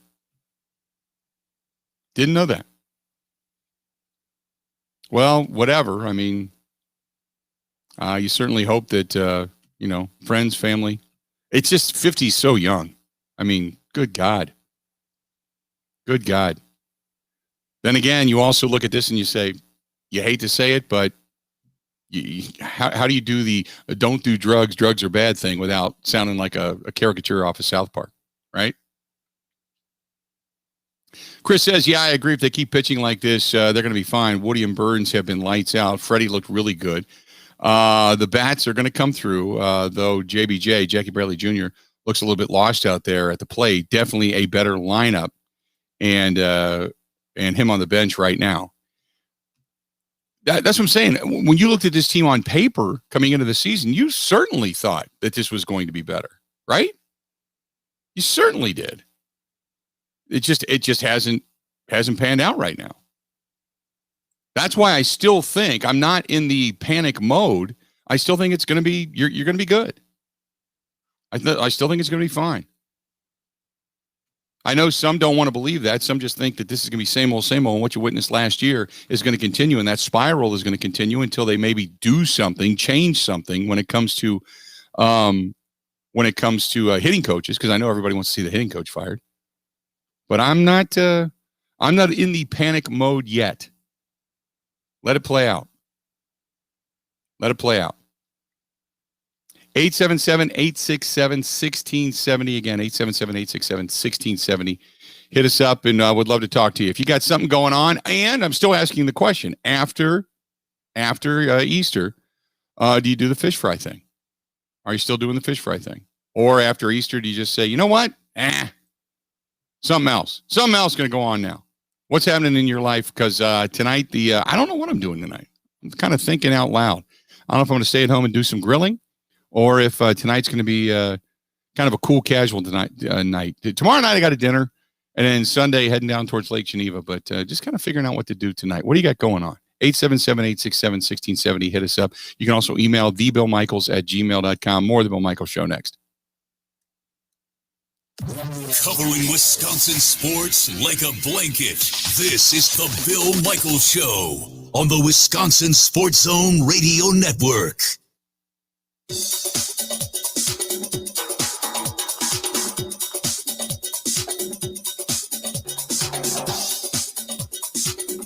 Bill Michaels will resume in 3 minutes.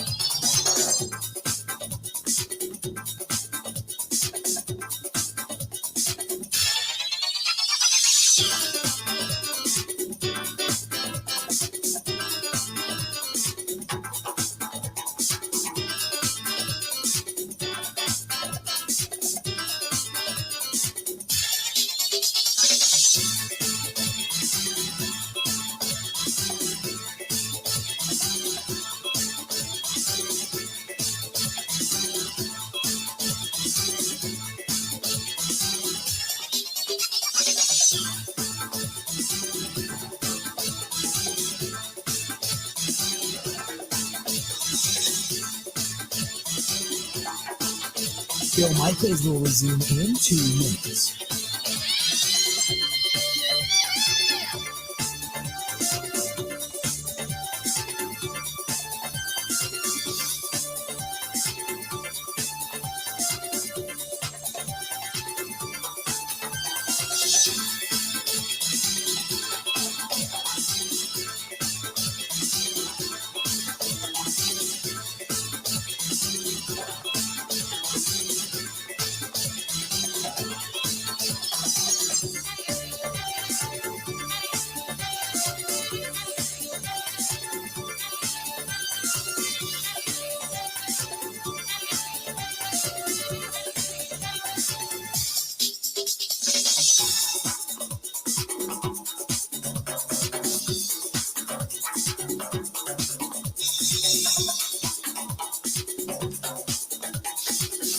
Bill Michaels will resume in 1 minute.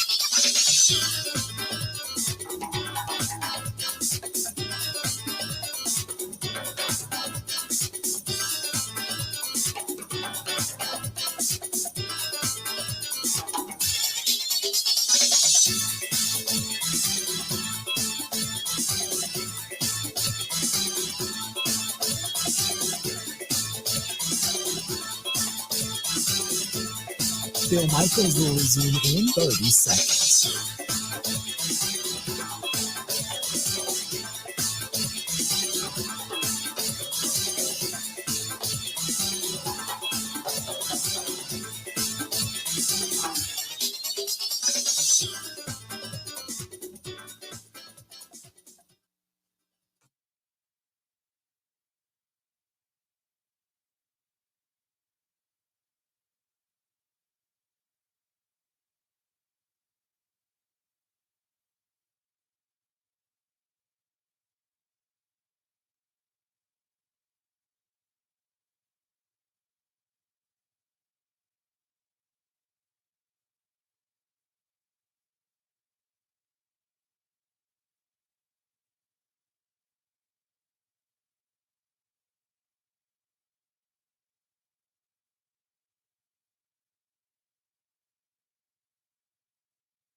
The Bill Michaels Show continues on this Friday. I got you heading all over the state. I got Mark. He's heading out to the bar tonight with some buddies that are going to be watching the Bucks game. Said no fish fry in my future tonight. It's been fish fries for the last 4 weeks. I'm doing wings tonight, and I might even do some mozzarella sticks. You enjoy yourself. Go enjoy yourself. I'm doing some grilling out tonight. I've just decided. I went down to Robert Specialty Meats yesterday, and I went down to see Robert and ended up picking up some stuff down there. So I'm going to do a little grilling out tonight, and then I'm venturing out. I'm going to go out and watch a Bucks game tonight. Going to go out and watch a Bucks game tonight. Go enjoy it. Enjoy it tonight. 877-867-1670, 877-867-1670.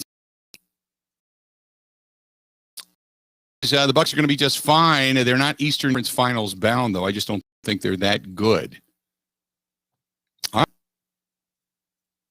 What makes you say that? Do you think that they just simply don't measure up? Do you think that they're just not that good, or they just don't measure up to what, say, Brooklyn's put together? Just be interested in your take on that. Mackerel, the Mackerel man says, I picked Michael Thompson to win. I put $50 down on him. I could win $350 if indeed he does. $50 only wins you $350 on Michael Thompson? Really? Where did you bet?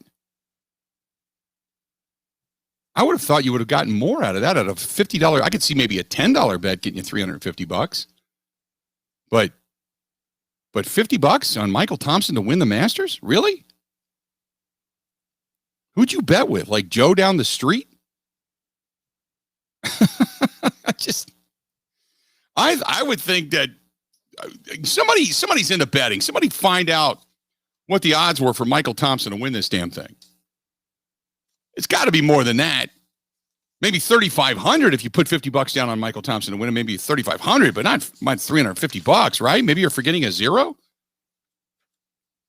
If you are not a zero, by the way, and you are looking for something that's going to boost the value of your home, open things up to the outside, breathe in the fresh air, and you can do it while saving some money on the economics of your home. Our friends at Pella Windows and Doors of Wisconsin, they want you to have the stimulation of the outside, if you know what I mean. Plus, Pella Windows and Doors of Wisconsin, they've been letting the fresh air in and keeping the cold out for a long, long time. They've been doing it for a while now. And the Pella Windows and Doors are rated the best. I mean, they're just so good. And not only when it comes to quality, but it comes to the value of your home. Pella, the exclusive integrated roll screen. You can let in a breath of fresh air anytime you need one, and then make sure you roll it out of sight when you don't. It's that simple. And speaking of stimulating, wouldn't it be smart if you wanted to use that stimulus check or the tax refund to invest in the energy efficient Pella Windows and Doors all over your joint, all over the place? They're going to actually pay you back over time. That's how good they are. Plus, if you order by April 30th, you get 6 years, no interest financing. How about that? 6 years, no interest financing, which makes sure that you can Pella now and pay later. That's a stimulating breath of fresh air, my friends. Stimulating. So if you want a virtual appointment, which they still exist, by the way, or if you want to set up a free consultation, free, or have them come to your house, you go to the showroom, whatever, go to PellaWI.com/radio. That is Pella, WI.com/radio. Pella, Pella, PellaWI.com/radio, or simply call 855 Pella WI, 855 Pella WI, and see for yourself what we've been telling you about for quite some time. That's our friends at Pella Windows and Doors of Wisconsin. Got one here that says, this is Bill. He says, Bill, I think that the Bucks are going to be good. I think the Brewers are going to be just fine. What I'm concerned about is the Packers. Nobody's talking about the Green Bay Packers right now. Do you think they finally restructure Aaron Rodgers' contract? And do you think Giannis' knee issues are going to last a long time? Yes, and I hope not. That's the easiest way I can put it. Yes, I think they're eventually going to restructure Aaron Rodgers' deal. It's bothersome that it's come to this, but I think they restructure Aaron Rodgers' deal. And Bill, we got an update on the Michael Thompson here. Do we really? Let's do that. Yeah, he's currently live at the Masters. He's 100-1. So if you put down $50, you're getting $5,000 back. See, I thought it would be more than that. I thought it would be more than $350. I'm like, there's no way. So whoever he's betting with got a pretty good deal, right? I mean, unless it was 3,500, I can see him putting forgetting a zero. Maybe he got it at different odds or something like that. But I was going to say, Michael Thompson, come on, Who was picking Michael Thompson with that low of odds? Holy mackerel. So there you go. So the Michael Thompson, if you bet and you're only getting $350 back, you're out of your damn mind. Yeah, you better go back and ask for what? 400 and 650 more? Right. Or 4,650 more? Right. When he said that, I'm like, there's no way. Okay, he just hit me up. He said 3,500. He said the odds were different at the time. Okay, 35, but that's still $3,500 for Michael Thompson. That's it on a $50 bet. I don't know who you're betting with, but I don't think they're as reputable unless you had to pay a giant startup fee or something, which is $1,500 for a startup fee. Are you kidding me? I'd go back and get my money back. I'd cancel out of that thing. There you go. The Masters leaderboard is now jammed. You've got Mark Leishman, Bernd Weisberger, and Weisberger was the guy that putted all the way across the green and stuck it in the water yesterday. Justin Rose, who is struggling after 12. He's 3 over for the day, but 4 under for the tournament. And Brian Harmon. Brian Harmon is now atop the leaderboard as well. 4 people tied atop the leaderboard. Hideki Matsuyama, who is yet to tee off today, who will tee off here in about 3 minutes. He is 3 under for the tournament, only a 1 shot back. But Justin Rose, who was leading the tournament at 7 under par, has faltered today, and he is 3 over after 12 so far.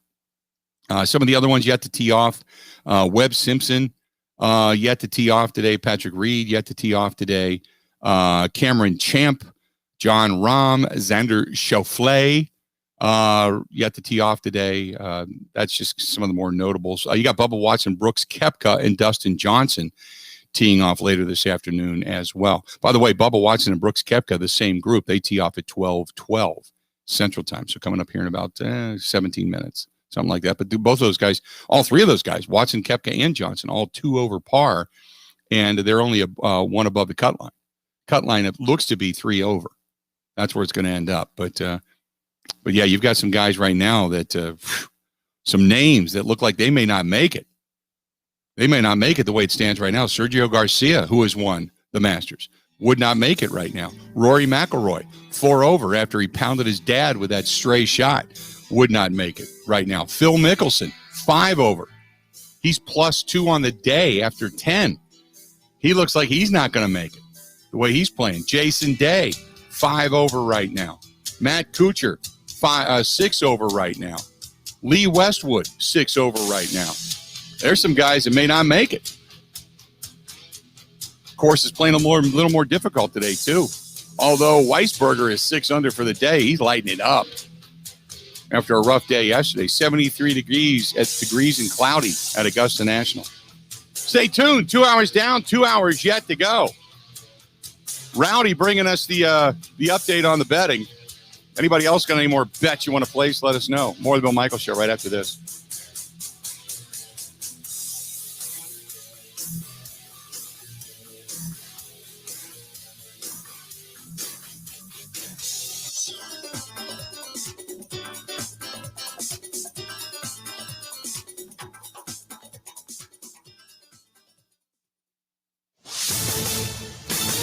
This is a Wisconsin Sports Zone update. Well, the Brewers lost to the Cardinals 3-1 yesterday. The conversation afterwards was very familiar. Where's the offense, and why did manager Craig Counsell take his dominant starter out of the game so early? The first part has been a season-long concern, while the pitching issue popped up for a second straight day. First, it was Brandon Woodruff against the Cubs on Wednesday, then Corbin Burns yesterday against St. Louis. Burns had allowed just 1 hit through 6 innings, thrown 86 pitches, but Counsell decided to pull him. We're at game 7 of 162 of possibly 30 more starts. We can't get behind now, and this is just not the time to push. For his part, Burns said it was clear to him that he was not prepared to pitch another inning. That wasn't a pitch count thing today. When I went after the 6th, everyone probably saw it. It wasn't able to get my legs. We just don't have the legs underneath us yet. I know Woody kind of the same thing. It's something that as the season goes along, that's kind of what you get is, you start to get your legs underneath you and you're able to go deeper in the game. Brewers fell to 3-4 in the year. They are off today. Will resume their series with the Cardinals tomorrow. Turning to the Bucks, their road trip came to an end last night at 3-3 after a loss at Dallas. Giannis Antetokounmpo missed the game, his 3rd straight due to knee soreness. Milwaukee will return home tonight to face Charlotte at Fiserv Forum. Hey, honey, how was your day? Well, I brought home a delicious dinner and possibly $10K. That's $10,000. That's a good day. It's Quick Trip's take-home meal sweepstakes. Try our chicken, bacon, mac and cheese, spicy chicken penny, spaghetti, and more. Buy with your rewards card, and you could win 10 grand. No purchase necessary. See stores for details. Dinner, fresh from our kitchen to heat and eat in yours. But let's be honest, they had me at 10K. The take-home meal sweepstakes from Quick Trip. We got dinner covered.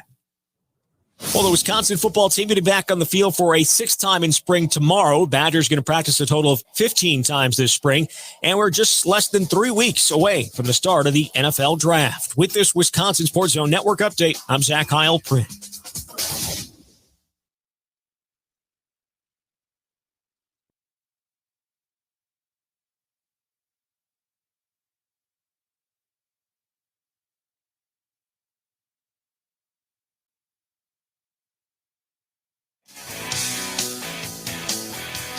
Welcome back. Bill Michaels Show. We continue on. We are glad you're here. Starting the third hour of the show. Brought to you by our friends at Quick Trip. Quick Trip is the official fuel and convenience store of the Bill Michaels Sports Talk Network and your official convenience store of summer, by the way. Quick Trip, in case you didn't know, has the lowest legal beer prices on your favorite 24 and 30 packs all summer long, including Bud Light, the official beer sponsor of the Bill Michaels Sports Talk Network. They got all the other ones as well. No problem there. Go in and get you some. Quick Trip's convenience store and low prices. They got the best. I love Quick Trip. I didn't go there today, but I was there yesterday. Stopped it. And you know the other thing I like about Quick Trip, between you, me, and the fence post? You go into a Quick Trip, you're looking around, you're like, this is great. They've got the burgers over here. They've got the tea. I like the sweet tea, the Arizona sweet tea. I like that. They've got that. They got the beer. They got all the different things that you could possibly want, right? And every now and then, they have clean bathrooms. You know what I'm saying? You're kind of like, I got to go. So clean bathrooms. When was the last? Have you ever even thought of going to a gas station other than Quick Trip to use the restroom? Quick Trip, it's like a part of the trip there. I know that sounds stupid, but I'll be driving down the highway out of the area. Say I'm going back to see my kids in Ohio and my dad, and I'm driving back, and there's a couple of different like big truck stops, and those are usually better. If you go to like a Big Love's or something like that, or a Flying J, those are at least a little bit better, right? But if you had to go to any other, just like a BP or a Shell station or that aren't convenience store, they're just kind of the gas stations with just the small little convenience attached to it. Would you dare venture into the bathroom? I don't think you would. Right? Quick Trip, they even got clean bathrooms. There's something to be said for that. I like that. I don't know how I got on that topic, but it is what it is. Kinger says, freshly clean or just so happens to be clean? No. Quick Trip actually has a switch in their bathrooms that if the bathroom is messed up, you turn the switch on and it will alert them at the front desk to come back and clean the bathrooms. I mean, they take pride in it. They really do. They take pride in clean bathrooms. I mean, they circle that place like once every hour to clean it up, empty trash, all that kind of stuff. I mean, it's amazing. This is the reason we love Quick Trip. We take it for granted in this area because they're just there. Go to another convenience store. I'm telling you. Go to another convenience store and go to the bathroom. Look at the bathroom. 99 times out of 100, you wouldn't want your shoes in there, much less your naughty bits. You know what I mean? You wouldn't want to walk through there. You're like, I don't know what happened in here. The only thing I could look at is it's the floor and what's on in the sink. And then it's like, I think there was 3 people and a goat in here. I can't do it. There's hay on the floor. What the hell is that? There's hay in here. And that's just the women's restroom. I can't do it. Go to Quick Trip. You're in there. You're sitting down. You're eating a burger. Cup holders on the john. It's like your treat. They're bringing food back to you, knocking on the door. Hello, Mr. Michaels, you okay in there? I am. I was a foot lifter, but I'm good. Okay, good. Can we bring you anything? Can we bring you another burger? We've got some stuff on the rollers over here. How about some fried chicken? We hear you like the fried chicken. The tenders would be great. Thank you very much. Then they serve it to you in a bathroom. It's great. It's great. Oh, my God. What the hell is wrong with me? Think of that, though. Think of how you would be pleased as a customer if they actually served you food in the bathroom. Like killing footsteps is what it's doing. Oh, boy. Fred says grilled ribeye tonight, half-baked potato, green beans, tossed salad, bourbon, and a cigar. Oh, that sounds like a good night. Sounds like a good night. Tim says blaming the hitting coach for the Brewers was hitting coach is just another excuse by Brewers fans. The player has to work on it, just like Lorenzo Cain said the other day. Stearns has built a team with a one-dimensional offense. Years ago, Rod Carew was the Brewers hitting instructor, and they stunk. Fred says, oh, my God, the train is off the tracks. Fred, you are correct. You are correct. Luke says, stay out of the women's restroom. I know. Sometimes you can't tell if that figurine up there is wearing a skirt or not. You don't know. You just see, look, you glance up and see something real quick and you walk in there by accident. Oh, excuse me. I didn't see anything. Sorry about that, ma'am. By the way, that washcloth is under the fold on your back. There you go. Okay. Talk to you later. Yeah, it's no, not doing it. Joey says, what the hell is wrong with you? Joey, people have asked. I don't know. Holly wants to know, how many women's restrooms have you actually been in? Have you looked at some of the restrooms in the men's side of things? Usually we're going to the men's side because the women's side has a line. Society will not advance one iota until there's more women's restrooms added. I have heard that. Holly, I'm with you. I used to have bars and restaurants. And so at night you close up and you go in, you kind of do the bathroom runaround. The women's restroom, I've said this before. When I had my bar, the women's restroom, you always made nice. You always put some kind of a couch in there, nicer mirrors, a little bit of flowers, tissues everywhere. You just tried to make it nicer because women would enjoy that. They would go. There was actually a survey done where women actually paid attention to the restroom of the business that they went to when it came to clubs and nightclubs and all that kind of stuff. So the nicer the restroom, the more likely they were to go to that establishment, believe it or not. But let me say this, guys are pigs. Guys, look, if there's a tree and a leaf, guys are good, right? But I will say there was a period of time where I could not figure out who was doing it. But there was somebody who was doing things to that restroom that was awful, that farm animals wouldn't do. And it was, yeah. And it was in the women's restroom. Just saying. So I think we're equally disgusting in a lot of areas. But women do pay attention to that. Guys, like I said, we're good. Tree, leaf, fine. Talk to you later. I may not like it, but it's not going to stop me from going to that establishment. Tom says nothing compares to restrooms except for at concerts at the end of the night. Tom, you are 100% correct. 100% correct. I've never been able to figure out how people destroy porta-johns. I can't figure it out. I mean, I guess if you are standing up, if you're taller, you got, an angle issue or something. Okay. I'm usually really careful and I don't touch anything. I mean, I'm opening and closing doors with my elbows. But in the grand scheme of things, oh my goodness. I State Fair. Then again, concerts, you're right, Tom. Concerts are nasty, but State Fair, have you ever been to State Fair at the end of the night on a Saturday when it's about 80 degrees out all day long? Oh my God. Oh my God. Even the farm animals up in the auction area are going, no, I wouldn't go in there. Even the sheep are like, it ain't happening. I don't want to get this stuff on my wool. Somebody's going to buy me as a sweater one day. Ain't happening. No way. No way. 877-867-1670. Max wants to know, he said, would you send Keston Hiura down now? I would not. He gets his first hit yesterday. Let's see what happens. I went through the succession of pitches earlier in the program.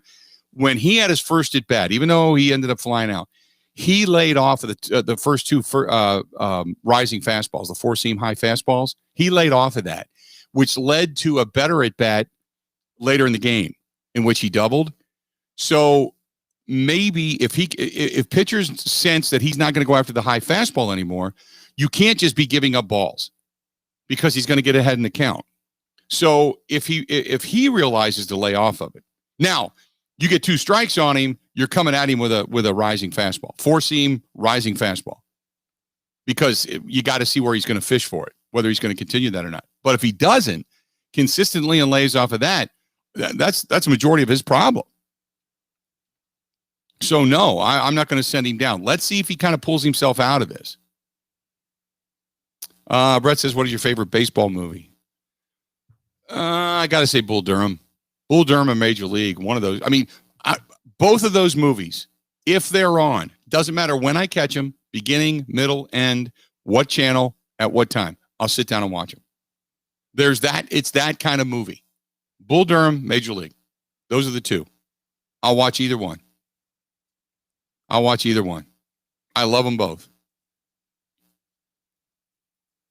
877-867-1670, 877-867-1670. I don't want to get into sports movies. Don't start asking me a ton of questions about sports movies, but that I will answer. Love both of those.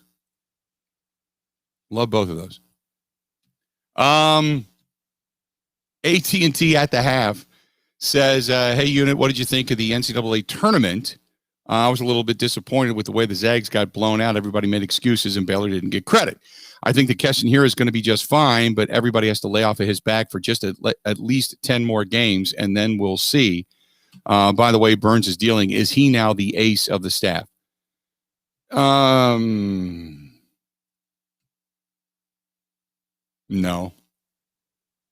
Him and Woodruff are both throwing extremely well. Right now, can we just not have to label somebody? And I don't mean to pick on you, but can we just not label them as the best? Can we just say, you got a hell of a 1-2 punch at the top of your rotation? Everybody's already comparing numbers. We're a week in, for God's sakes. We're a week in. Who cares? Let's just, back it up. Everybody statistically, sabermetrically wants to look at something and go, here it is. We get too caught up in that. Don't we? Don't we get just too caught up in all that kind of stuff? Way too quick. 877-867-1670, 877-867-1670. We just do. I'm just kind of like, let's just chill. Let's just see how the season plays. Let's see how the next month plays out, how the next 2 weeks play out. Are they on a historically bad pace? Okay, a week into the season, oh my God, who knows? Right now, I don't, I'm not worried about it. 877-867-1670. This is Dick, who says you're 100% correct. Many people trying to pick apart the Brewers and look at it as if it's a full season, and it's not. It's only a few games. Let's wait till we're a little deeper into the season before we start jumping off of the bandwagon. This is Fandemonium Dave, who says Brewers stink. They built this team to be home run hitters, and they're not even that. In the dead era of baseball, this team is going to fail miserably. They're not even going to win 65 games. You know what? Get back in touch with me in August, and let's see where this team's at. To say that right now, it's easy to point it out and go, you know what? They may not end up 500. That's easy. But I can't imagine that these numbers are going to hold the entire season. A bad year is when you hit 225, right? Some guys aren't even to 100 yet. So if they have 225, doesn't that mean that their average is naturally going to go up? So let's hold off on crazy right now. Far too much crazy out there. Far too many people wanting to jump off the bandwagon. 877-867-1670. We'll step out, take a quick break. We'll come back. A lot more of the Bill Michaels Show. It's coming up. Stay tuned right after this. Ready? This is the Bill Michaels Show on the Wisconsin Sports Zone Radio Network. From the kennel to the coop, Fleet Farm has everything you need to keep your animals happy and healthy. Whether you're training your pup to sit, mastering those retrieval skills, flipping your horse for competition, keeping the backyard birds well fed, or loving your pets like family. There's a reason people say, if Fleet Farm doesn't have it, I don't need it, because we have it all. Fleet Farm, proudly serving the Midwest since 1955.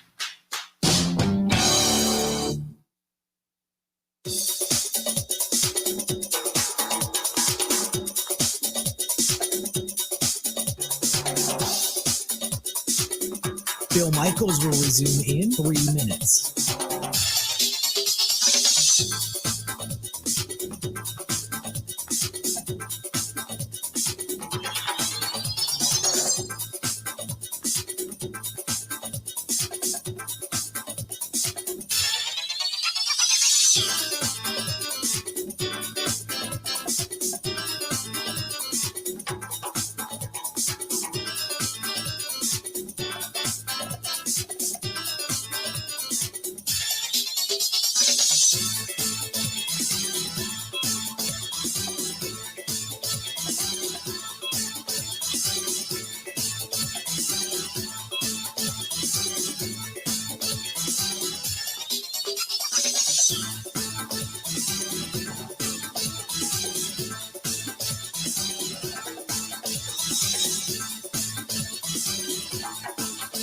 Bill Michaels will resume in 2 minutes.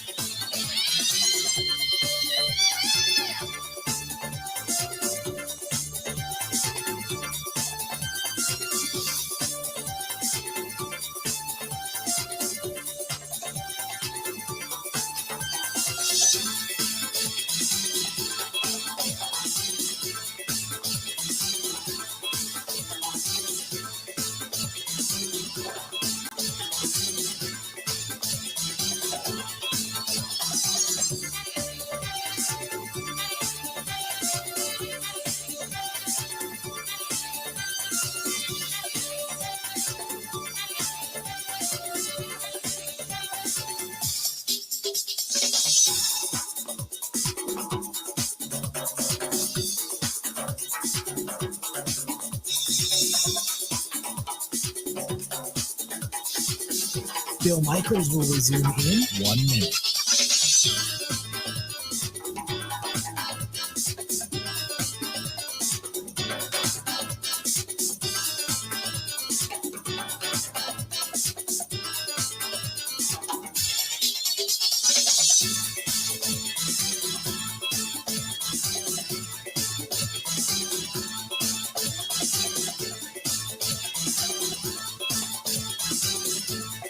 Bill Michaels will resume in 30 seconds.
Bill Michaels Show, we continue on. How we looking?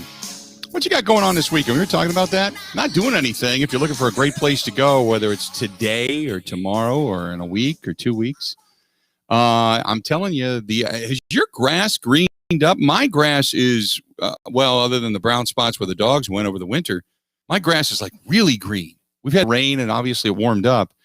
But if you're looking for a great place to go, maybe with the grass being green, you know what I'm talking about, playing a little golf, getting the sticks out, 2 great places to go. 2 great places to go.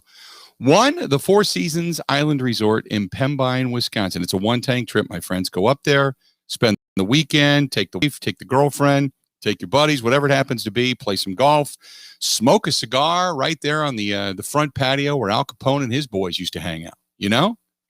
Kind of, I hate to say the romance of it because they killed a lot of people, but there's lore to that. Or if you want the wife or the girlfriend or whoever, if they play with you, great. If they want to go to the spa day, they can do the spa day. There's a lot of things for resort. You can fish, you can rent pontoons, you can go on the waterfall tour. They got a lot happening. Get a hold of our girl Barb up there, Barb, B-A-R-B at the4seasonswi.com and ask for the Bill Michaels rate. The4seasonswi.com. Barb at the4seasonswi.com. If you want to see the place, take a look at it online. Otherwise, just call them 715-324-5800. 715-324-5800. But if you want to play some championship golf at the Pine Mountain Resort, Timberstone Championship Golf Course at Pine Mountain, beautiful. Oh, really beautiful. And that resort's beautiful too. I mean, that's just right there in the UP in Iron Mountain, Michigan. Call them there at 906-774-2747. 906-774-2747. Again, 906-774-2747. Pine Mountain Resort in Iron Mountain, Michigan, or the Four Seasons Island Resort in Pembine, Wisconsin. You cannot go wrong, whether it's this weekend, next weekend, during the week. If you want to get away, maybe you got some time off. Or here's another thing to think about. Both places, great. Now that people are starting to actually get back out again, if you want to take away, say, your sales team or have a little bit of a retreat or a getaway or have a sales conference, great place to do it. Great place to do it. The Four Seasons Island Resort and Pine Mountain Resort. Great places. Phil says you just cannot label starting pitching right now. It's only been a couple of starts for both of them. Phil, I 100% agree with you. I couldn't agree more. People that want to label this and put numbers on it and say statistically this is where they're at and such, you can look more at offense than you can at starting pitching right now after just a couple of starts. It's as simple as that. That's all you can do. You just can't go there yet. 877-867-1670, 877-867-1670. But I completely concur because right now it's just so early. It's just so early. By the way, I will say this, even though it's early, I really and firmly believe that Mike Trout could have an MVP type of season. He's got out of the gates just rocking. Which is, again, you go back to last year, and you look at the way this team hit, and then they come out of the gate this year. They were hitting well in spring training. You don't usually carry that over, but Mike Trout has gotten off to a really fast start. Really fast start. This just in regarding the Deshaun Watson case.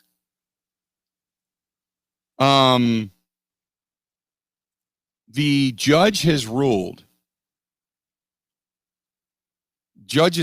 that the women that have accused him in the lawsuits must reveal their names. So the women suing Deshaun Watson, because it's been basically woman number 1, Jane Doe 1, Jane Doe 2, and such, because they have not stepped forward. But 2 judges now have ruled that most of the plaintiffs suing the Texans quarterback must identify themselves. The rulings from 2 hearings today cover 13 of the 22 lawsuits filed against the women, alleging that Watson sexually assaulted and had inappropriate contact with them. And prior to today, only 2 women had publicly identified themselves. And during the second hearing held in the 113th District Court, Plaintiffs' attorneys Tony Busby and Watson's attorney Rusty Hardin agreed that 9 of the 12 women would publicly reveal their names by Wednesday after they told Busby they would do so voluntarily. Regarding the other 3 women, Judge Rebecca Sultan Collier granted Hardin's emergency motion requiring the release of their names. So now you wonder what's going to happen to the case. During the hearing today, Hardin had accused Busby of using the women's anonymity to kill the reputation of the client. Busby argued that allowing anonymity is common in cases dealing with allegations of sexual assault. Busby said Ashley Solis, who publicly identified herself earlier this week, had received now death threats, and during the second hearing shared an example of a threatening message that had been sent to Solis. Busby asked during the first hearing that the women's names be released to Hardin and his legal team, but they should not make their identities public. Judge Deidre Davis disagreed, saying Busby's legal team might be getting an unfair advantage in the case because of the use of media coverage, saying we need the balance of interest here. A balance of interest is required for both parties. Busby and Hardin also agreed that the 22 lawsuits could be consolidated in the 113th District Court for pretrial matters now. So in other words, look, if you're going to take this to the public and you're going to do public press conferences and you're going to make this whole deal a big deal in the public eye, then the women need to come forward, because you're smearing Deshaun Watson, who everybody knows, but you're doing it in anonymity. You can't do that anymore. So let's go. Let's have the names. Bring it. Bring it. The plaintiff's response included examples of profane and threatening messages to Solis that she had received this week, and outing victims of sexual assault and harassment can slow the healing process and force them to discontinue pursuing their cases, according to Busby. Now we'll wait and see what happens. But they have to reveal their names by Wednesday. Dallas-based attorney Michelle Simpson told John Barr of ESPN on Friday that Texas law leaves the decision of identifying adults making sexual assault accusations to the discretion now of the courts. And the way they've always explained it is, look, if you're going to make an accusation, there's no 100% chance of guarantee that your name will not appear in a public file somewhere. So now you wait and see if they all decide to say, you know what, we're going to stand united, we're going to come forward, and we're going to continue to press this issue. And you know what? I agree with that. Kinger, you're right. Things just got real. They just got real. So you're now going to have to, I don't want to say fight. It's a tough situation because you never want to put the accusers on trial, but that's in fact what the public's going to do. But I think if you step forward and say, this is who I am, I'm taking control of me back, this is what went on, this is what I'm doing, I think it even gives you more credibility, right? I really do. I guess for embarrassment's sake, you don't want to have that out there if your family and friends don't know about it. But many of the women that have ever gone through something like this will tell you it is, for what's happened to them, it's empowering to fight back. Because you are the victim, but as a victim, you don't have to remain the victim. You can kind of empower yourself by taking that back. Now, I'm not speaking for all women. I would be far from that. I've never been in that situation, and I don't want to demean that by any stretch. But a lot of women have said that it's, and I'm talking more in interviews, not to me, but that it's empowering to take your control back, because you kind of lost it in that particular instance. So we'll see what happens. 877-867-1670. But like they said, was it the remaining, there are 13 other women that are going to come forward. I mean, it's still a lot. Because you've already got 2, that makes 15 total women that are going to be out in public saying, this guy did this to us. Can't allow this anymore. So that's the breaking news of the day in regards to the Deshaun Watson case. We're going to step away, take a quick break, continue on. A lot of good stuff coming up today. When we come back, I don't want to talk a lot of Packers, but I do want to mention some Packers. I do want to talk a little bit about the Green Bay Packers. Aaron Rodgers has kind of been making the rounds a little bit, doing some interviews. And I want to ask you for things that you have heard. I want to know your thoughts on how both sides have handled the quiet. You know, give me your thoughts on how the organization, how Aaron Rodgers has handled this. Because you and I have talked a lot about it. But how have they handled this overall? I want to get your thoughts. How is the Packers as an organization, and how is Aaron Rodgers? How have they handled this situation, this salary cap restructure or non-restructure, the extension or non-extension, going forward, wanting players but not being able to afford players? How have they handled this, do you think, publicly so far? 877-867-1670. More of the Bill Michaels Show next. This is the Bill Michaels Show on the Wisconsin Sports Zone Radio Network.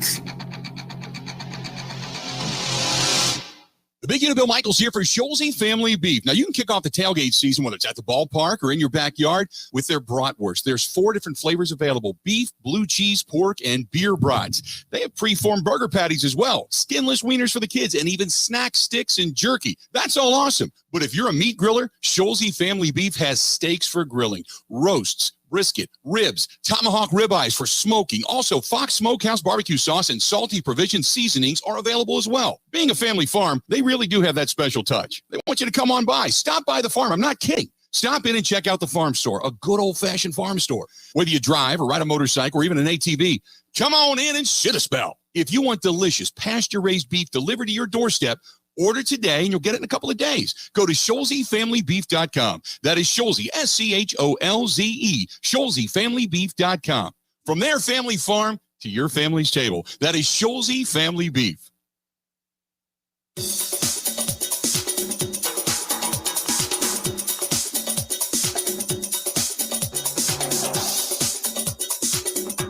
Bill Michaels will resume in 5 minutes.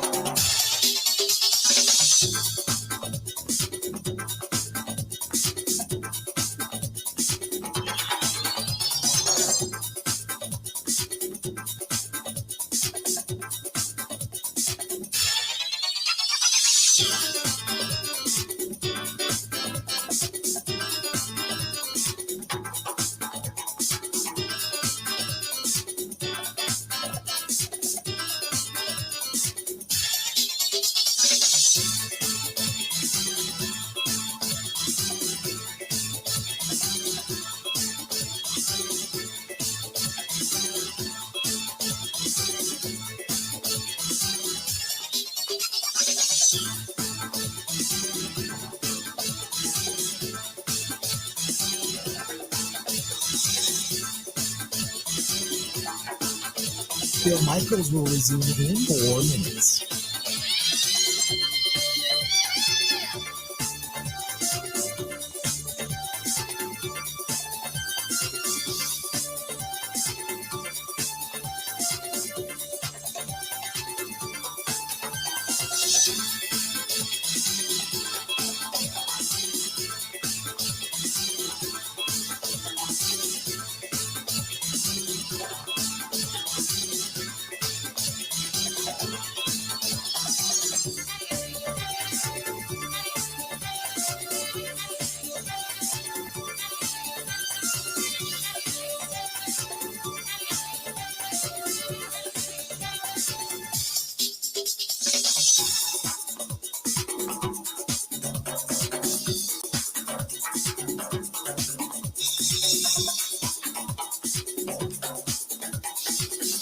Bill Michaels will resume in 3 minutes.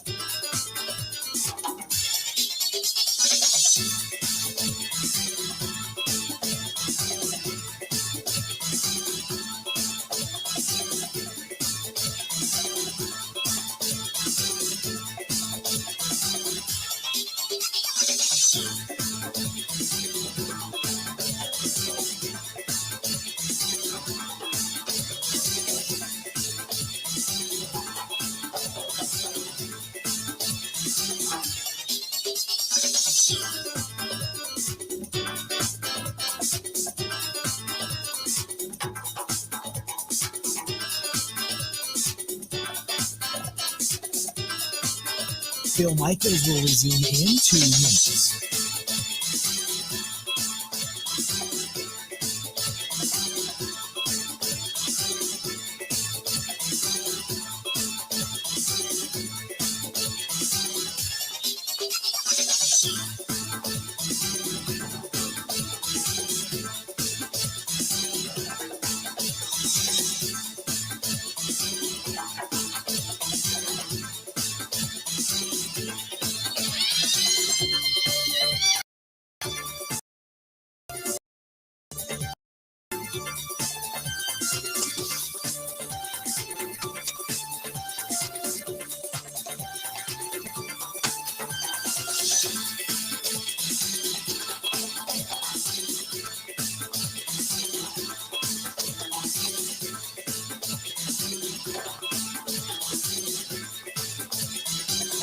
Bill Michaels will resume in 1 minute.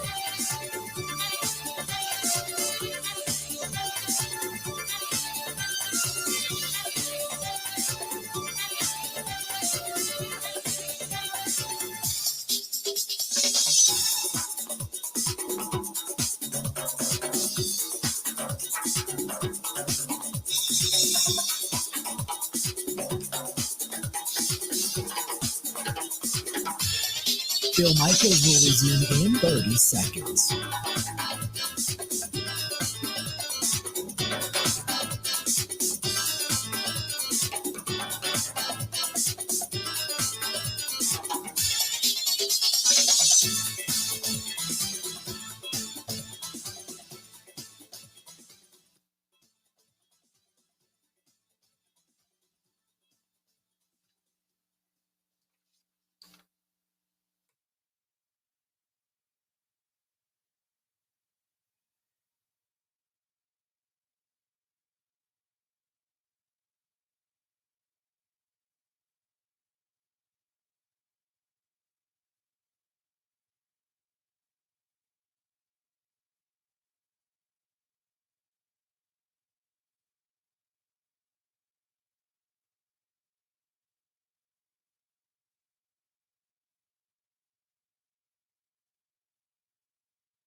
Welcome back to the Bill Michaels Show.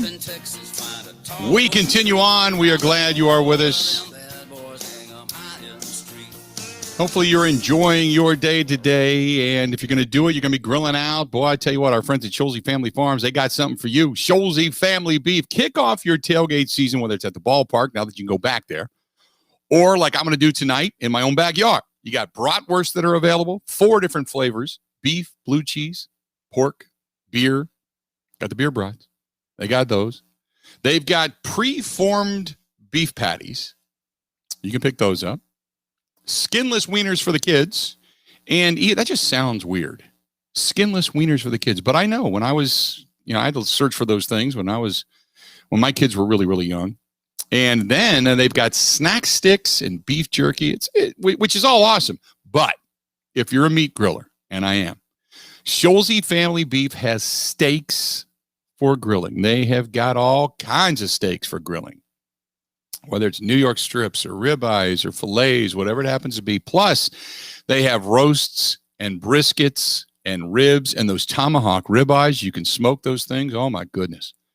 Use that Fox Smokehouse barbecue sauce they have and the salty provision seasonings. It's all available right there at ScholzeFamilyBeef.com. And being a family farm, they really do have kind of that special touch, so to speak. They want you to stop by the farm.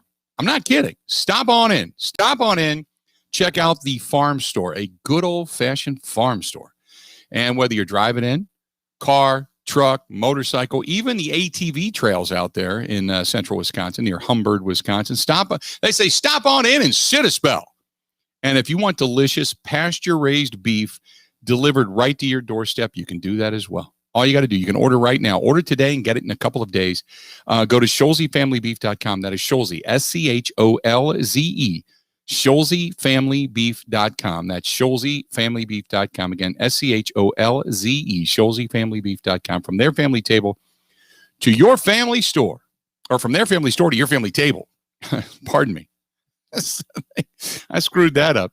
But regardless, it's great stuff. It comes right to your doorstep. You can grill it up. You can cook it up, whatever it happens to be. And it's really, really high quality. Go to SchulzeFamilyBeef.com. So how do you think the Packers and Aaron Rodgers publicly has handled all of this? For as much as we kind of look at what's going on maybe behind the scenes, how do you think they've handled it publicly? You know? I just, and the only reason I ask, I got a question, and this was from Simon, who says, I think Aaron Rodgers is being very coy in many of his interviews. He's saying things with a very big smile on his face, but we all know he holds the power. Why does he not just come out and say, I want to be a Packer for life. I'll take a pay cut. I want to add players to this team that are going to get us over the top. He is, Simon, how do I put this? He's kind of like looking at the Packers saying a couple of things. First of all, you got to believe that if you do take a pay cut, that they are indeed going to do the right thing and putting the money towards players that are going to matter.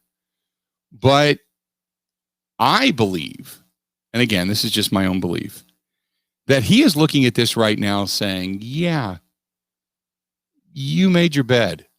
Now you guys kind of lie in it, you know, just lie in it. Go ahead. I'm going to watch you squirm. I'm going to watch you squirm. See what you're thinking. Jackie says, did you see that the Patriots and the Packers are rumored to be in trade talks for Aaron Rodgers? I have heard that. I have not heard that or seen that on any reputable source, so to speak.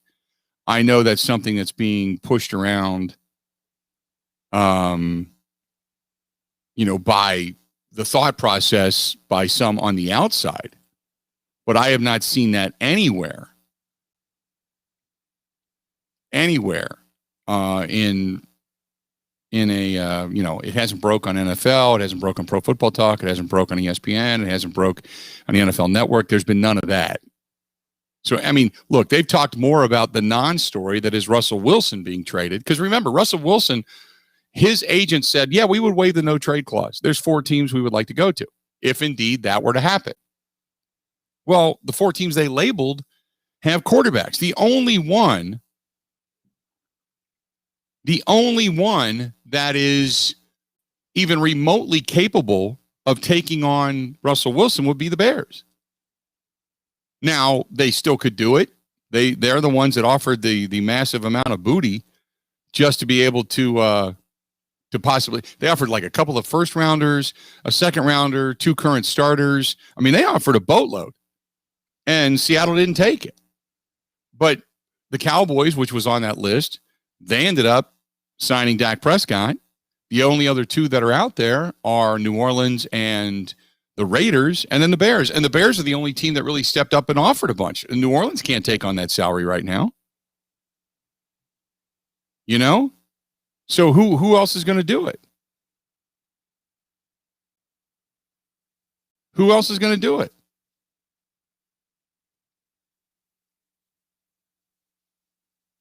So I'm, he's not going anywhere. And that would be a more likely trade than Aaron Rodgers going to the Patriots. So for people, kind of claiming that they think this, well, give me something. If you heard it from Ian Rappaport, Adam Schefter, you start to look around the rest of the NFL, a lot of these insiders and such, teams and agents call them and say, this is what we're doing. There's no word of nothing on this, other than a few people talking about it would make sense to have a Hall of Famer then go in to the Patriots organization, and how many Super Bowls would Aaron Rodgers have won had he been with Bill Belichick instead of being with Mike McCarthy and now Matt LaFleur. Well, that's where that discussion came from. But Aaron Rodgers has been very coy. The organization, like Brian Gutekunst and company, they've been really quiet, other than when Mark Murphy took to the podium and kind of stumbled his way through the, well, we're not talking about players. But remember, Mark Murphy said back in January, we're not idiots. We're not going to let Aaron Rodgers go. We're not idiots. Remember when he said that? So I don't think there's anything to see here right now. You know?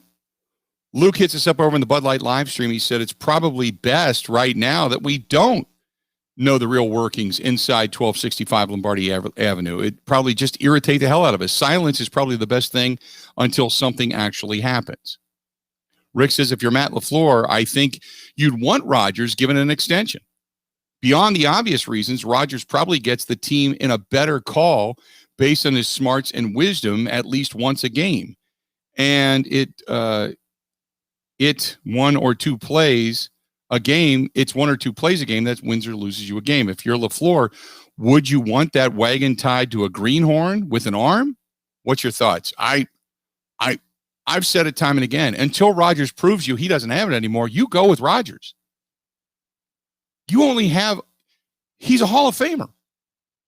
I don't know why there's an argument between jumping. If Aaron Rodgers made only $25 million a year, this is a no-brainer because of the talent. What the question is, do you want to move on from Rodgers because of the money? That's what it comes down to. There is no way in hell you're going to tell me that sitting here today, we're going to win a championship with Jordan Love. The only way that happens is if Jordan Love is better than serviceable, and with the few remaining years on his contract, you are legitimately going to go out and put a ton of money into the defense. And do you think the Packers are going to do that? Come on. You know? Kevin says, do you think they're going to help Aaron Rodgers with a few wide receivers in the draft? It's a deep class with a lot of slot guys. I think they're going to draft a wide receiver. I think if and I've said it before, I mean, you know, you obviously want to take the best available, but because you have holes everywhere. You could use another corner. You could use a middle linebacker or two. You need a defensive line depth. You can never have too many outside rushers. You can have another tight end. You can have another wideout. You can have another offensive lineman. You know, you let Jamal Williams go. Hell, you could have another running back. You need damn near everything but a kicker, a punter, and a quarterback. Everybody else you're going to take. And you still may bring in another punter just to challenge and see what J.K. Scott has because he was inconsistent.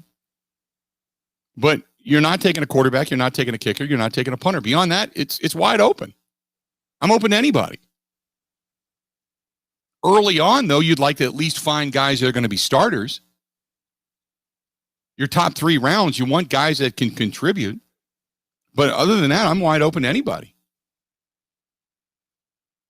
877-867-1670. Agree or disagree? Agree or disagree? Want to hear from you. We got more of this and a lot more coming up. Stay tuned because we got a lot of things to get into. Trevor Bauer is unhappy about his balls. He's got sticky balls and people know it. We're going to talk about that. Also, there is this whole premise out there about politics and sports. And I don't get into this too deep, but I do want to kind of give you my thought on this, okay?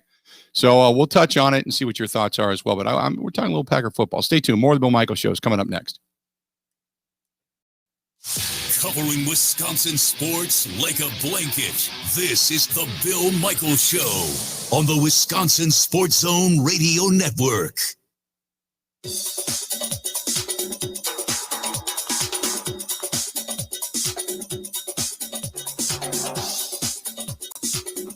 Bill Michaels will resume in 3 minutes.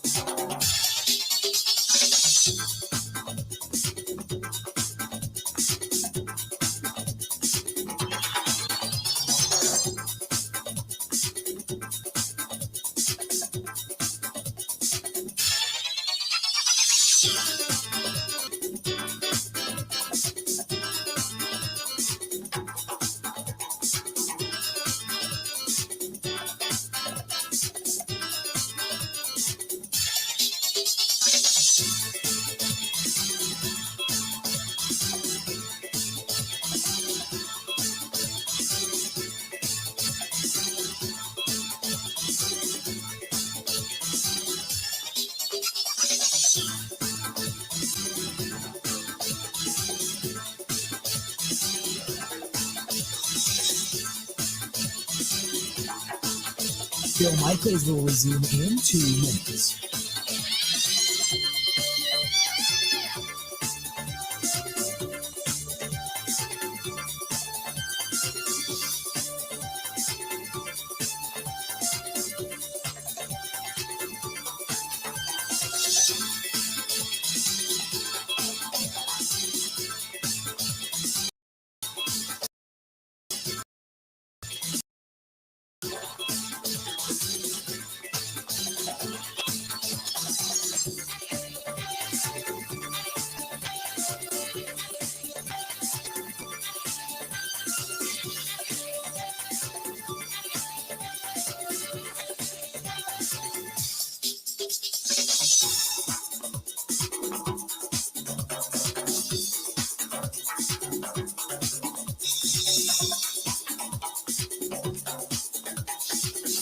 Bill Michaels will resume in 1 minute.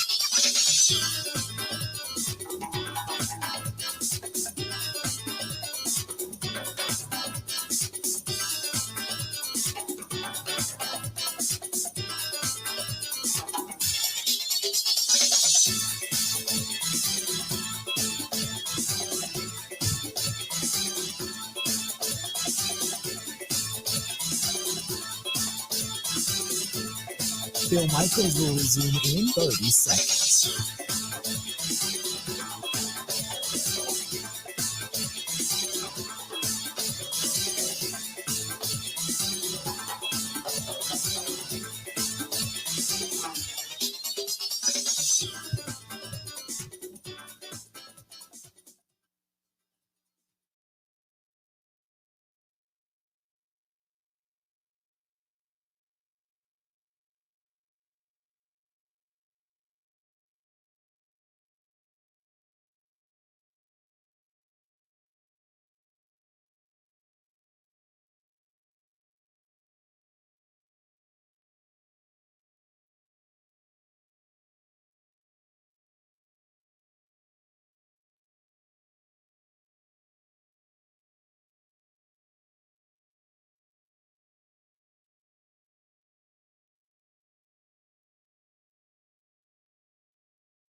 Welcome back to the program. Bill Michaels Show. We continue on. Great to have you on this Friday. Great to have you. Thanks for listening. I want to say hi to Jack, who is listening to us in Rice Lake, and Steve, who listens to us every day. He said, great to have you on YouTube. He's in Milwaukee. And then there's Justin, who listens every day. He says he is in Sheboygan. And this one's from Mac Daddy, who said, normally I'm listening to you in Marshfield. He said, today I am cruising through Elkhart Lake, Wisconsin. Have you on YouTube on the dashboard of my car. Never really watched the full show before. Pretty interesting. Love the Tiki Cam. Is that your Tiki bar? Yes, it is. It's just covered up right now. There's no sense in uncovering it right now because the weather has not been conducive. It's pretty windy and nasty out there today, as a matter of fact. If you, let's see here. There it is. If you're watching on the live stream, see the wind blowing? It's pretty windy outside today. Kind of windy, misty. Kristen's here and just grilled some stuff for lunch, grilled some chicken breast for lunch. So the wind kind of whipping through, blowing the bushes and such. It's got really kind of nasty outside. But yeah, not gonna take the top and everything off of it and put it back together until we got consistent 65 plus weather. It just doesn't pay. And you just expose the thatch hut top to the elements that much more, and you don't need to. And you're not out there anyway. It's not like I'm sitting out there watching TV because it's just not that kind of weather yet. So, but it will be. It will be. Hoping sooner rather than later. I'll tell you that right now. But I mean, let's be honest. In the state of Wisconsin, we don't really get that level of unbelievable warmth until like June, right? Where it's consistent. And usually it's like mid-June by the time it all happens. So, 877-867-1670. This is from Art, who says, I think the Packers have handled this extremely poorly. By not saying anything, you have allowed us to think that you're not doing anything. We don't need to know all the details as to what's going on behind the scenes, but at least we would like to know what the philosophy is of the team. Are you moving forward with Jordan Love, or are you going to stick with Aaron Rodgers? And if you're moving forward with Jordan Love, then we, at least as season ticket holders, ought to know. You're asking us to spend hard-earned money each and every year and just telling us to have faith in the system and in the Packers way. But what is the Packers way? You're pushing out Hall of Famers. You're getting rid of quality players.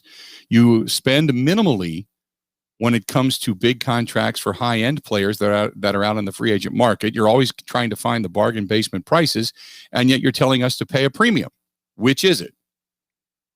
That's from Art. Art, great email. Appreciate it. I've said it for a while. I'm like, look, your money is your dollar. If you're a season ticket holder, don't give up your season tickets. Don't do that. For two reasons. One, you don't want to do that. And secondly, it would be an emotional move if you did that. And then secondly, it's because it's not going to make an impact. You got 70,000 waiting for your tickets. It's not going to make an impact. If you feel strongly and you want to do that, then don't buy an extra burger or an extra brat or whatever.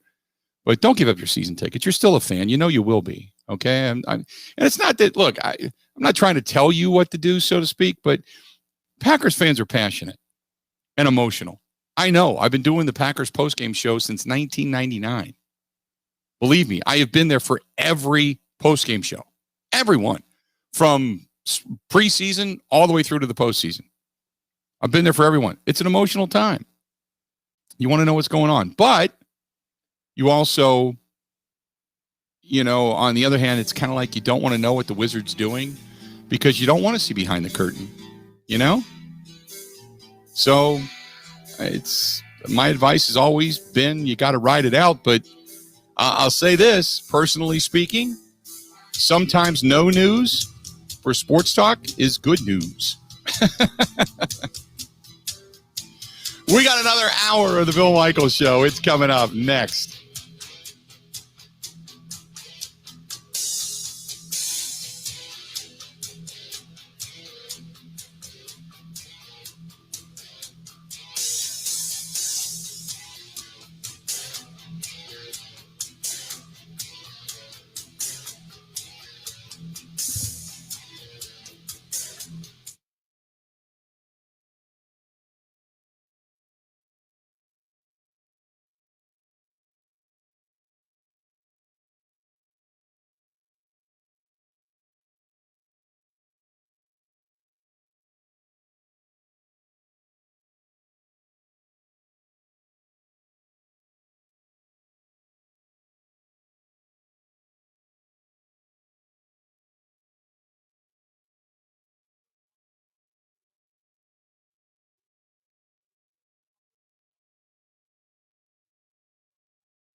Hour number 4 of the Bill Michaels Show, and so happy on this Friday that you're hanging out with us. You're enjoying the day, enjoying the Masters. Masters are on the television here in the studio.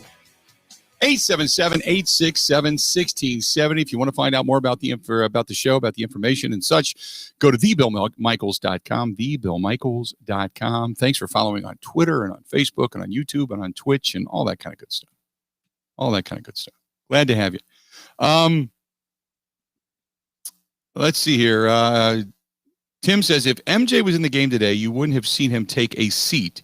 He was too competitive. He played through injuries and illness throughout his career. And Kobe was the same way. Michael took a little bit of time off, not a lot, but he would take time off every now and then if he had an injury that he was really nursing. But no, you're right. I mean, he was that competitive that he wanted to win everything. He wanted the best record. He wanted the records. He wanted to rip your heart out. But when it came to the postseason, I mean, he was always going to be there. Always going to be there. That I agree with. 877-867-1670. This is from S. Rob, who says, I think Corbin Burns, he's on pace for 32.4 starts, no wins, no losses, 324 strikeouts, 196 innings, a .73 ERA, a .162 whip, and the Brewers are on pace to be 0-32 in those starts. That is detailed, S. Rob. That is detailed. I'm retweeting that. That is detailed. I like that. He also goes on to say, we got to get some more followers. Got to get you to 21,000 on Twitter. Thank you very much. What am I sitting at? I don't even know what I'm sitting at. 21,000? 20,912. So, you get 92 more, 98 more, you're good to go. So what? Have at it. It's, sometimes people get caught up in the numbers of followers.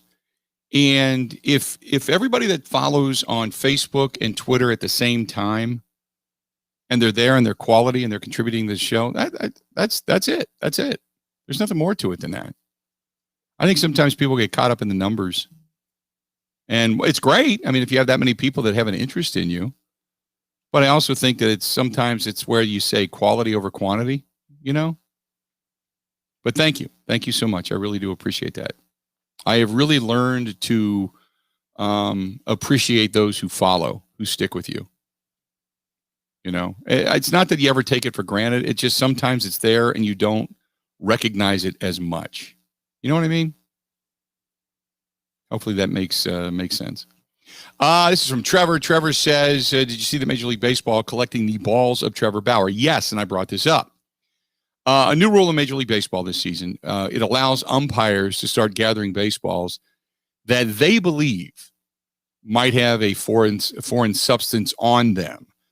And until, was it Wednesday of this week, there was no reports of any balls being confiscated and sent to Major League Baseball. Well, apparently, the Dodgers' newest pitcher, Trevor Bauer, he is now getting his sticky balls taken to Major League Baseball. There was a couple of different people, and the radio announcer, Vince Contranio, I'm not quite sure how to pronounce his last name. I don't know. The hell with it. Anyway, he noticed that a baseball was being taken out of play in the first inning while the A's were at bat. Then on Thursday, a report by The Athletic cited Major League Baseball sources confirming that several balls that Trevor Bauer has thrown during a game had sticky and visible markings on them. Bauer quickly went to social media and said, LOL, always fun reading desperate and misleading clickbait headlines for national gossip bloggers. To translate fake journalists speak for y'all, it's unclear whether I can be bothered to look into this because it doesn't fit my narrative. Wonder where the articles about balls from every other pitcher being taken out of play in literally every other game this season. Also to MLB, who already has, quote, sources talking to gossip bloggers about supposedly confidential processes a week into the season. Thumbs up, y'all. Keep us from Trevor Bauer. He's right, too, because Major League Baseball was not supposed to have any of this come out. That was supposedly, I guess,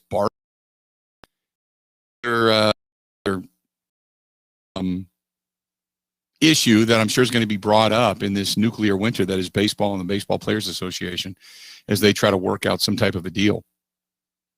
But he's right. It's supposed to be a very confidential process. But apparently there's somebody already talking to someone that states that Trevor Bauer's sticky balls are being taken out of play. There you go.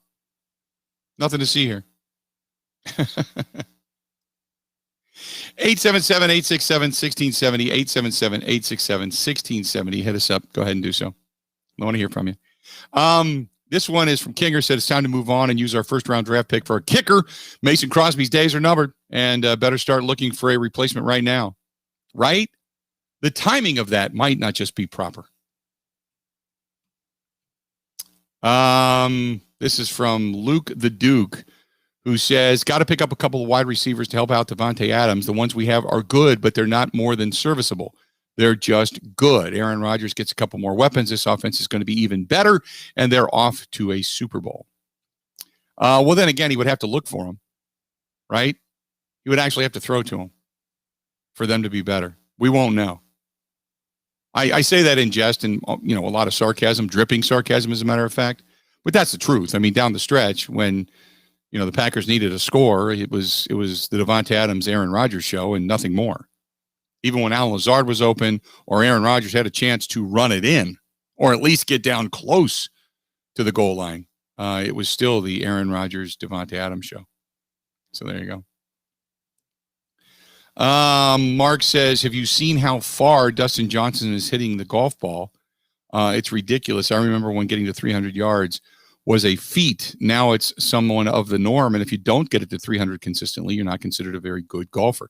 It's not that you're not very good. It's just that the technology, there are bigger, stronger, faster. And with the advent of the study of the swing, with computer technology being what it is, there are certain things that you can do, that you can look at, that you can, work on, practice to get better, that will make your swing, make the snap in your wrist, make your hips and such come through faster to be able to give you more distance on the golf ball. But technology has been a big part of it. Not just the heads, but the shafts as well. So, that's DeChambeau, the same thing. That guy's hitting on average 326 yards. I remember, if I hit 260, 270, 280 consistently, I'm thrilled. But yeah, beyond that, to hit it over 300, I really got to get almost a perfect swing to hit it 300, 310, and it's not that I haven't done it. I've been able to do it, but I'm not because people look at me and they're like, boy, you're a big dude. You're going to be able to hit it 320 yards consistently. No, not really. You really have to have a smooth. It's not about this violence in your swing. It really is about just being smooth with a good rotation through the ball and having a good snap to your club. That's it. And I'm still playing with an R5 driver. I'm not even playing with an R7 or anything above that. I hit TaylorMade, but I'm still playing with the old R5. And that was considered really advanced technology about 10, 15 years ago.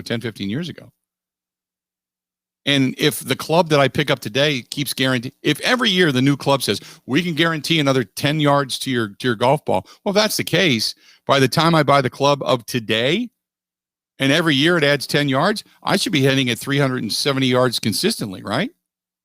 That's not happening. The only thing I hit 370 yards is when I hook it or I slice it, and it's 370 yards deeper into the woods. It's true. Unfortunately, every now and then I'll launch one, but it doesn't happen very often. 877-867-1670. 877-867-1670.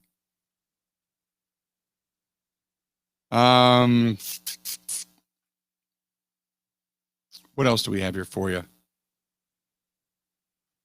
Candid Mark asks, do you think that the Brewers are going to make a deal before the trade deadline. Not that I'm already looking for one, but there's a couple of candidates that need to be traded. Maybe greener pastures will make them better players.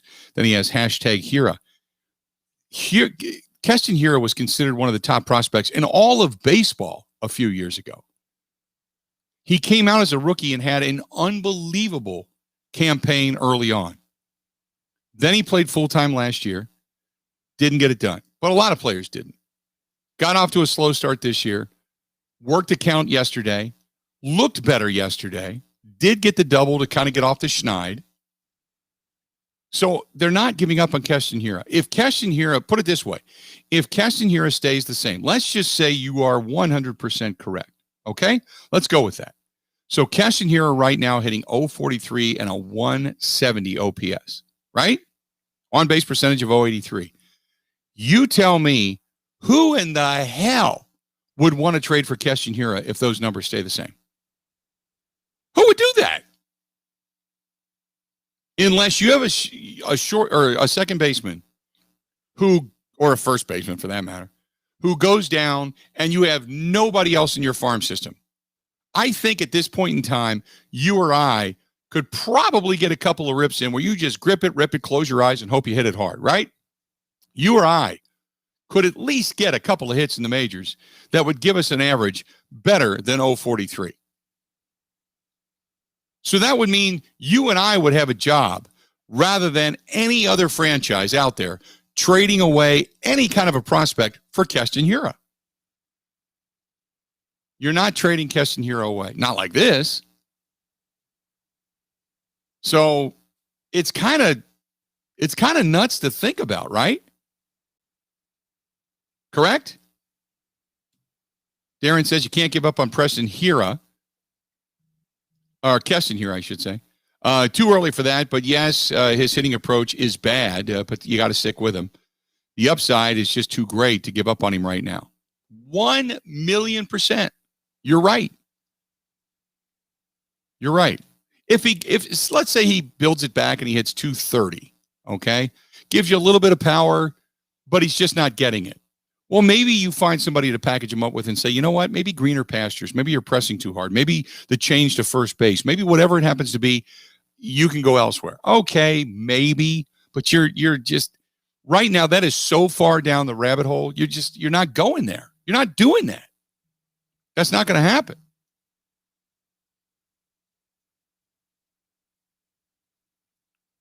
(877-867-1670), 877-867-1670. Go ahead and hit us up. What else do we have here for you? This is from Jackie, who says, I can't believe you're talking about Trevor Bauer and sticky balls. When is Major League Baseball going to learn that anytime they put something like this out there, players are going to take offense to it unless there's really a genuine problem? You know what? I don't know. I don't care. I don't care. If Trevor Bauer is getting a little extra drop on his fastball because he's got some kind of a foreign substance, well, maybe what they're doing is saying, hey, we're starting to look at this stuff, and they're putting everybody on notice. Okay, so you're done. You're done talking about it. Unless you get something from somebody else, doesn't matter. It's a non-story. It's a non-issue. Unless a giant clump of stickum is flying off the baseball as it comes careening towards the plate, I don't think anybody really cares. They've been doctoring baseballs, nicking baseballs, scratching baseballs, hitting them with everything from nail files to thumbtacks in your glove. It doesn't matter, right? They've been doing this for years. Just go out and hit the damn baseball, right? Just go out and hit the baseball. How long before you start looking at, say, one of the Brewers, Corbin Burns, Woodruff, if Peralta has another good outing, how long before they take a look at that and go, you know what? Those guys are just too good. The Brewers shouldn't have pitchers that are that good. We're going to start taking their baseballs. Give it up. Give it up. 877-867-1670, 877-867-1670. I get it. It's exciting. You're glad to have it, but, is what it is. When it comes to good pitching, just enjoy it. For God's sakes, as a Brewers fan, just enjoy it. It's been so long since you've had it, where it's been consistent. Just enjoy it while it's here, because it could be a fleeting moment. It could be gone. It could be gone tomorrow. Cross your fingers it's not, but it could be. Stay tuned. More of the Bill Michaels Show is next. Covering Wisconsin sports like a blanket. This is the Bill Michaels Show on the Wisconsin Sports Zone Radio Network.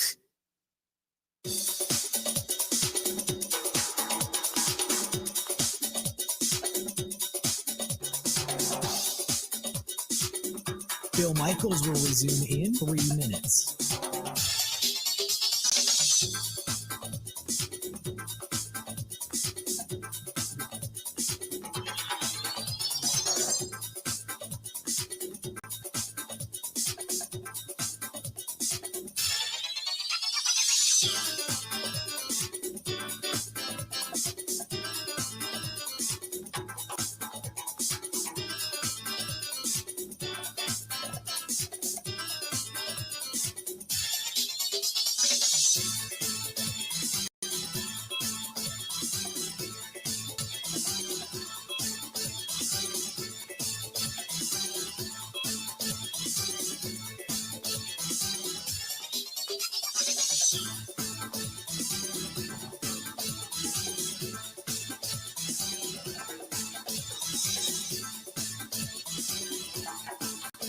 Bill Michaels will resume in 2 minutes.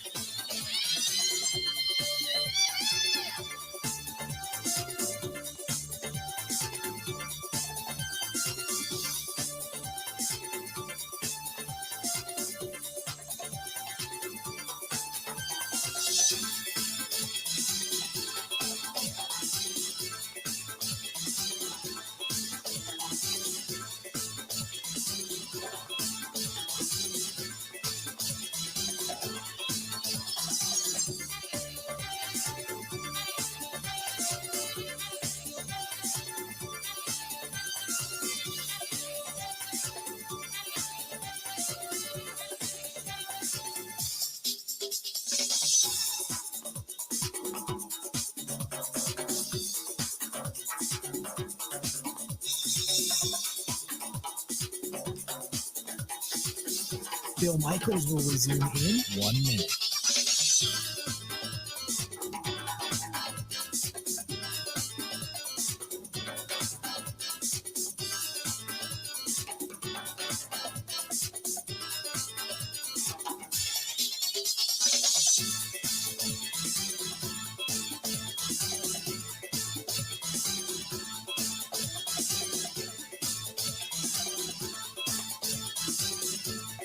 Bill Michaels will resume in 30 seconds.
Welcome back. Bill Michaels Show. We continue on. Thanks for watching the Bud Light live stream. For all of you paying attention to us.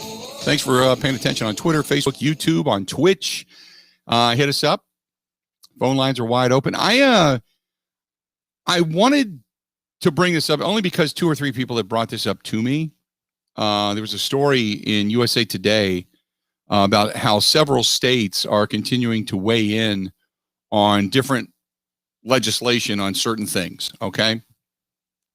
And how there's this discussion about the NCAA and what they're going to do in Major League Baseball and the NFL. And this, I am to the point, I appreciate the fact that athletes have a platform. I really do. I know that the NCAA president, Mark Emmert, sent a letter out that spoke against anti-transgender legislation in sports. I I know that that's a big issue right now. I know that there's other with voting rights and racial disparity, and I understand all of this. When you start to stand,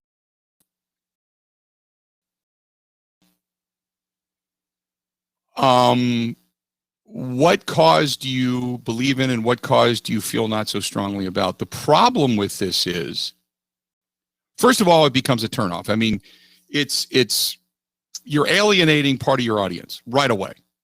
Right away. It's like talking politics, you know? You don't talk politics in sports because, you know, 50% of your audience is either Democrat or Republican, so whichever side you come down on, 50% is going to agree with you, the other half is not going to like you, or nor are they going to want to listen to you. Okay? So you don't do that. You don't get into all of that. The same with now there's other things that are out there, certainly, but the more you start taking stands, the more causes you are looked towards to participate in. And if you start eliminating cities, states, and such that you either not going to play in, or that you don't have a vested interest in, or you do have a vested interest in, or corporate sponsors or non-corporate sponsors, and this and that, you start to pin yourself into a corner. I think we have begun to look at sports as the mouthpiece for America, when in reality it has always been the escape for reality. And it's not that athletes should sit down and shut up and play sports. That's not what I'm saying. But it has become a hotbed for discussion. Athletes have their own platform. They have Facebook, they have Instagram, they have Twitter. They have all these different entities in which they can speak out. And the more they become popular, the bigger the audience. That goes back to quantity of numbers over quality, so to speak, because they have just a giant, huge platform to speak to. But when asked my opinion as to whether or not, you know, the NFL should have done this, or whether or not Major League Baseball should have done this, or what the NCAA is going to do, I don't know. What they do is what they do. You know, they're going to do it anyway, regardless of what I think. But my opinion is that the more you get involved as an entity, not individually, but as an entity, the more you begin to, one, alienate your fan base, and two, your voice begins to fall moot. And I say that because at which cause or concern do you draw the line? You know what I mean? Because today it's transgender. Tomorrow, let's say it's over the abortion issue. Then it's over voting laws. Then it's over equality. Well, when does equality become something of substance to where you can say, okay, we can come back there? At what point do you start to be becoming? Because then you become the determining factor. And I don't know that as the moral compass of the country shifts, I don't know that necessarily sports should be the determining factor of how we think. Or will it? Or as an entity, do you begin to turn your fan base off? You know what I mean? So I think, look, we have as a culture, as a society, as a group, we have the power to vote.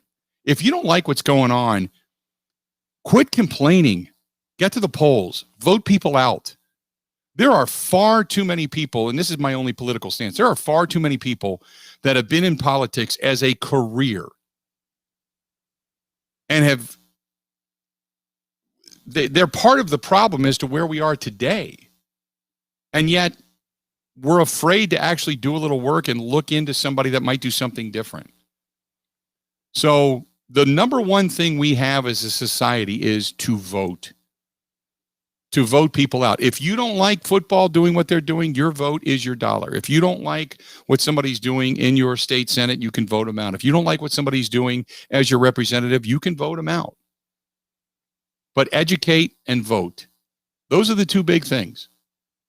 But I think to look at sports and say, you got to make this decision or I'm not supporting you, or you got to go here, or I'm not supporting. I think we're more supposed to be the escape from reality than the reality. You know what I mean? So that's it. That's all I'm doing. Somebody had asked me, I had a couple of people that asked me about that regarding the NCAA and the story in USA Today about advocates out of NCAA calling for this legislation on anti-transgender legislation in sports. And I'm like, look, I don't want to go there. It doesn't, what good does it do? People already have dug their heels in. I'm not convincing anybody one way or the other of anything. So who the hell cares what my opinion is? Whether it's Sense and Sensibility or whether it's just the audacity of expressing an opinion, it is, it's not going to change things. So that's it. That's it. Aaron says, been talking a lot of politics lately. No, we haven't. No, we haven't, Aaron. We've actually been trying to stay away from it. So your comment is wrong. Somebody else mentioned that. I'm like, we haven't mentioned politics hardly at all. We'll talk about, that the Major League Baseball politics and sports have crisscrossed. That's my point, is that they've crisscrossed one another. You cannot not say that politically motivated, sponsor money motivated is the reason that Major League Baseball, the headline was they took the All-Star game from Atlanta, a city in which they promised they would bring an All-Star game if indeed they built that new stadium with public money where politics and money and sports crisscross, and they're moving it to Denver, out to Colorado. You have to make a mention of that. And Aaron says, my Facebook page says different. No, it doesn't. The people they're discussing it does, but you're wrong, Aaron. You are wrong. 100% wrong. Go to the Facebook page. What I said, let's see here. I've got a post about the state fair. I've got a post about a missing person. Most of it's the show. I've got a post about Aaron Rodgers. The only post is about Rubio asking Major League Baseball's commissioner to relinquish his membership at Augusta. And I said, this is brilliant. And everybody on there jumped on there thinking it was politically motivated. And it wasn't. And it wasn't at all. Your assumption was, which makes you an idiot. It wasn't. It was simply saying, I don't like the commissioner, never have. It was basically saying, if you're going to be hell-bent on doing this and you firmly believe that pulling the All-Star game out of Atlanta is the right thing to do, then where's your it's calling out the hypocrisy. But if you believe you need to leave Georgia, then why aren't you giving up your membership at Augusta? That's it. There was nothing more to it than that. The next post is Aaron Rodgers. The next post is a night out. The next post is Happy Easter. The next post is a motorcycle ride. Kevin Durant talking about that. But then again, if it was anybody else but Kevin Durant using that kind of language, wouldn't we be talking more about that? We would be talking about players being suspended. You've heard the player down in Miami. He ended up getting reprimanded by the NBA for something he didn't even know he was using that was wrong. Now, some of it have been caught saying stuff publicly, but it is what it is. The other post was, oh, yeah, it was politically motivated. 5 rounds of voting, the Brewers fans won the ultimate fan bracket. I'm sorry, you're right. That was political. Beyond that, there was a happy hour podcast about the Fisher House, Wisconsin, that, does some good things for veterans and their families. Sorry about that. But nope, you're pretty much wrong. NFL 17-game season, Deshaun Watson. Nope, you're pretty much wrong. You took one article and you made the wrong assumption, and that's on you. There you go. 877-867-1670. 877-867-1670. What else do we got here for you? This is Roxo, who says, some people want to make something out of nothing. I agree. Stay away from politics because everybody comes to sports just to be able to escape and breathe during the day and not have to watch all the crap that's going on our nightly news. All we get bombarded with is COVID, the running toad board of deaths, non-deaths, recoveries, and what's going to kill us next. Instead, we just want to go to sports and enjoy a moment, enjoy a day, watch somebody make a great shot, or watch somebody go into the weeds and play exactly the way we do. Stay doing what you're doing. We appreciate it. Well, thank you very much. Roxo, you to me. You to me. Good stuff. 877-867-1670, 877-867-1670. You know what, Paul? I'm sorry. Paul dropped off. I'm sorry. I didn't get to you, Paul. Paul was in Madison, wanted to talk some Brewers. Paul, if you're out there and you want to call back. Let's do this. We'll step away. We'll take a quick break. We'll come back. And we got a couple more segments left to go in the show. Stay tuned. A lot more of the Bill Michaels Show coming up right after this. This is the Bill Michaels Show on the Wisconsin Sports Zone Radio Network.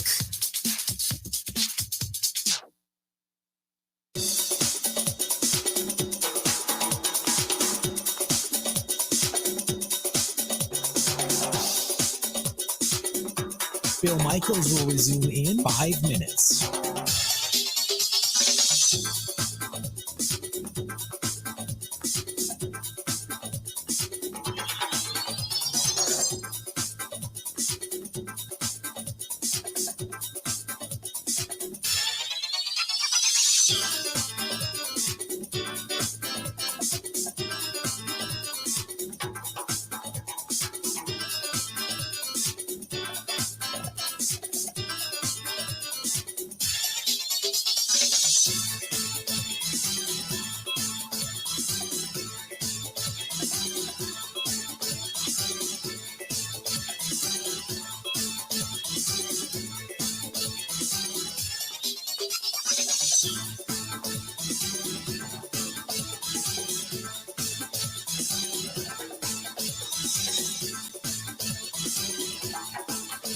Bill Michaels will resume in 4 minutes.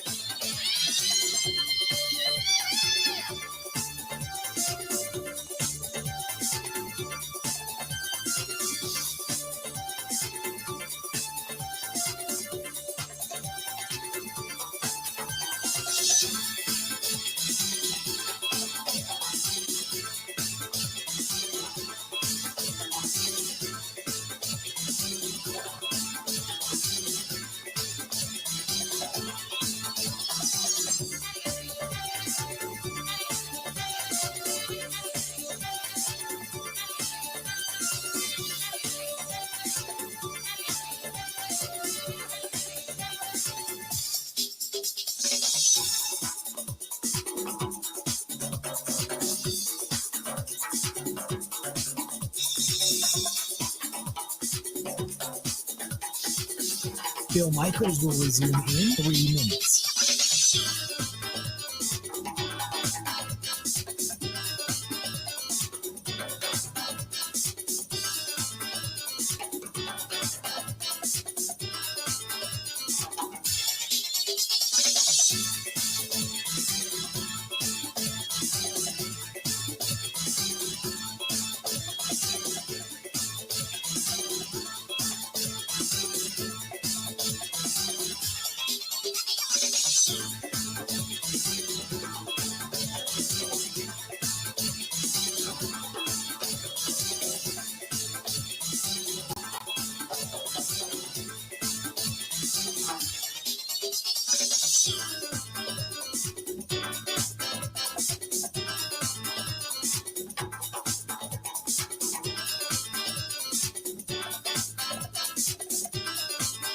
Bill Michaels will resume in 2 minutes.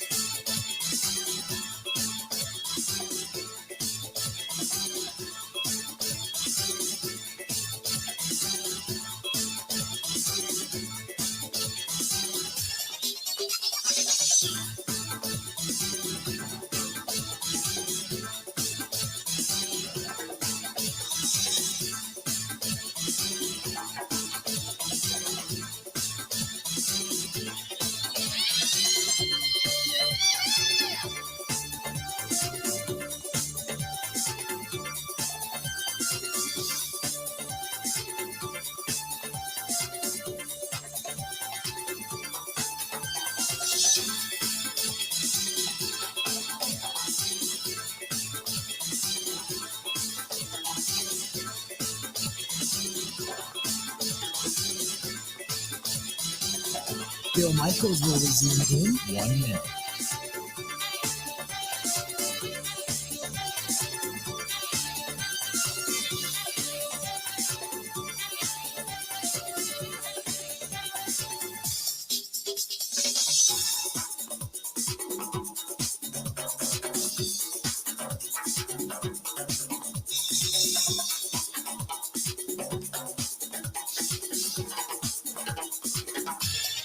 Bill Michaels will resume in 30 seconds.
Welcome back.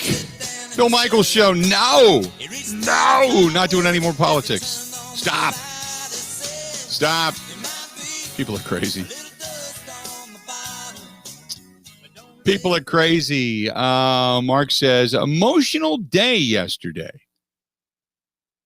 Got a little choked up watching Colton Wong wipe the tears away from his eyes in his first at bat. Did you see that? I did. Wong was held out of the lineup on Wednesday for the series finale in Wrigley because manager Craig Counsell called what he called mild discomfort. But Thursday, Wong was back in Milwaukee's order, and he was there for the home opener. He teared up when catcher Yadier Molina stepped in front of home plate so that fans could deliver that standing ovation, and then he ended up straining that oblique muscle. You're hoping we'll know more of the severity of that thing here in the next 12 hours. The Brewers Cardinals off today before playing that game on Saturday. And then Craig Counsell said after the game, I think the injured list is now a possibility, but it's not a sure thing. I think that's the best way to frame it. It's a distinct possibility, but we're not definite on it yet. We're going to give him some time to see how he feels when he wakes up today. He's still pretty good strength, which is a good sign. So I did see Colton Wong tear up. I witnessed all of that. I thought it was a terrific moment for him, a guy that had played his entire career and won a championship there in St. Louis. But also, too, I mean, it was a little disconcerting to see him with that discomfort in that oblique again. We've seen this when Ryan Braun was playing. I mean, oblique muscles seem to be the problem, I guess, pretty much in the latter portion of his career. He had the oblique problems. So you hope that it isn't going to be something that lingers and lasts. You know what I mean? You hope that it's going to be something that, it's a one-time thing, goes by the wayside, and you're done with it, because obliques can be problematic. If they don't heal up to 100%, then that can be something that lingers. And that is just that it changed. The problem with an oblique muscle, that once it hurts and you have pain, you kind of, for a while, wait for the pain again. I talked with Ryan Braun about this a couple of years ago, and I was asking him, actually, I was out in spring training, and he said, every time you swing the bat, every time you twist, every time you run, or you kind of stretch out to, try to beat out a ground ball as the throw comes to first base, you're kind of waiting for that, that moment in which you flinch. And he said, sometimes the flinch can hurt. The expecting of the pain can hurt as much as the pain of the oblique. So he said it takes a while for you to get over it because you're mentally waiting for it to hurt. And he said the hardest thing about an oblique strain of any type is that you start thinking about it, therefore you start compensating for it. So it can change your swing, it can change your gait and your run, it can change all kinds of things, which can ultimately lead to other injuries. So it is disconcerting when it comes to the oblique strain that we saw yesterday with Colton Wong, and it wouldn't surprise me if he goes on the injured list. Disappointing, but it wouldn't surprise me. Craig says, hey, did you happen to catch yesterday? Yeah, we've already talked about that. Yeah, the amazing performance, yes. It's not like we haven't mentioned, oh, by the way, the Brewers had an incredible outing yesterday by Corbin Burns, but the bats were bad again. He goes on to say that I think David Stearns is the problem. He keeps trying to go on the cheap rather than bringing in big free agents that we know can hit the baseball. I don't think so. They paid Christian Yelich. Keston Hiura had a very solid first season with the Brewers. And then last year, you couldn't help it that last year was COVID and it was a really weird, reduced year. Not everybody hit the baseball. We all believe that the Jackie Bradley Jr. signing was really, really good. Whether he hits 240, 250, 260, whatever. I mean, you've got now a really, really solid defense, specifically up the gut.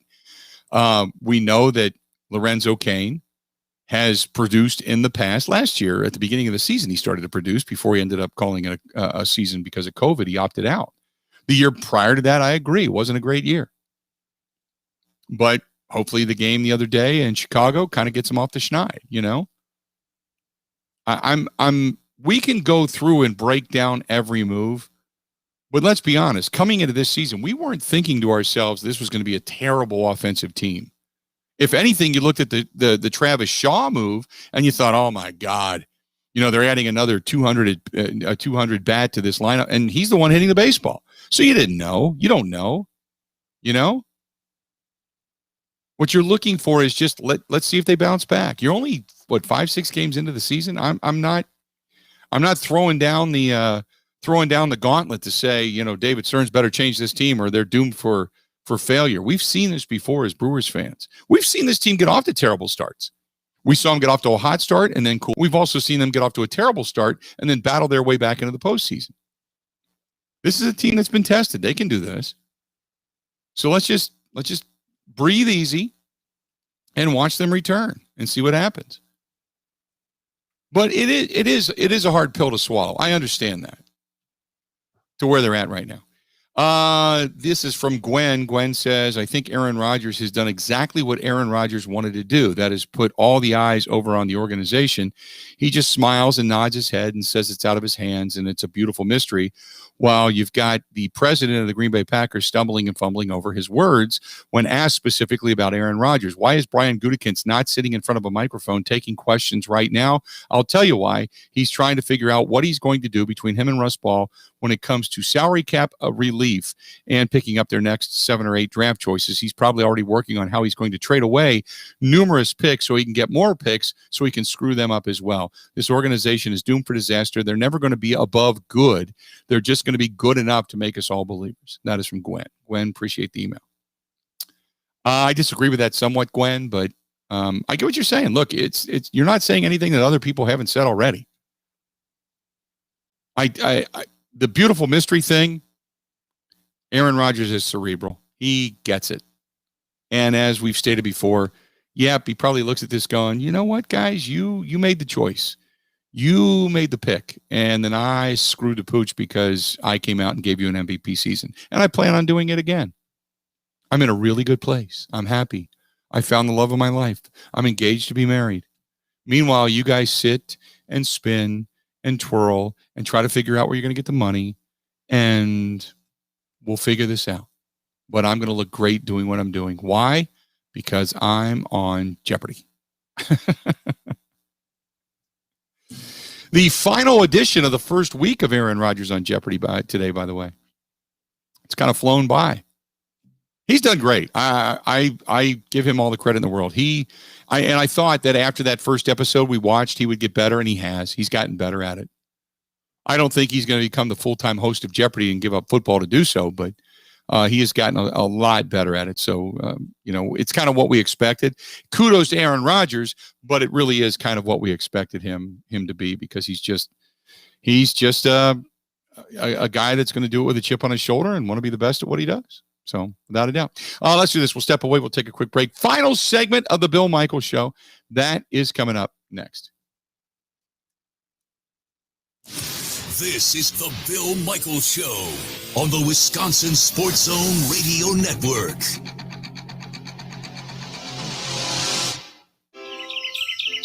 Gina Della from Pella, don't you just love fresh air and sunshine? It's so stimulating. Absolutely. You know, Pella Windows and Doors of Wisconsin is in the fresh air and sunshine business. Since when? Since forever. Seriously? Think about it. By upgrading with Pella replacement windows, you can let the sun shine in as much as you want with blinds and shades between the glass.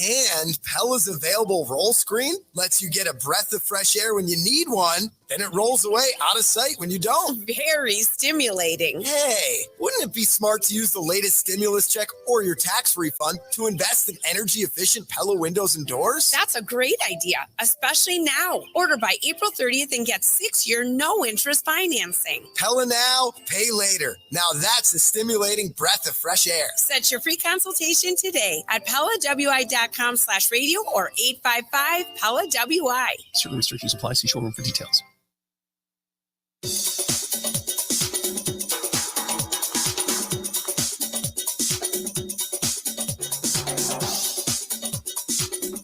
Bill Michaels will resume in 3 minutes.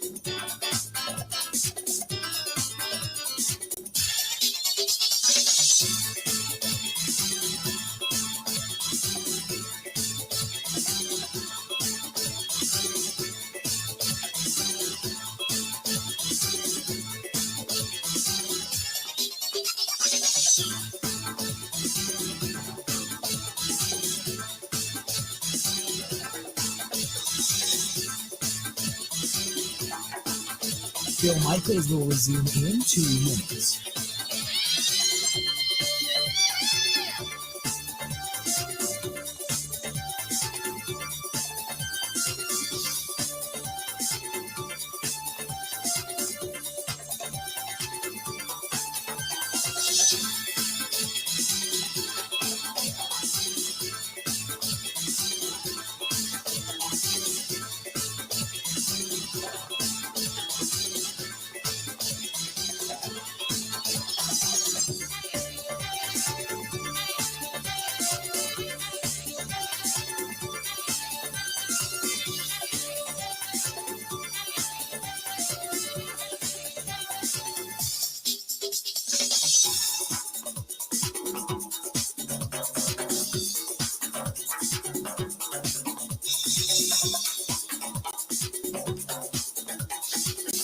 Bill Michaels will resume in 1 minute.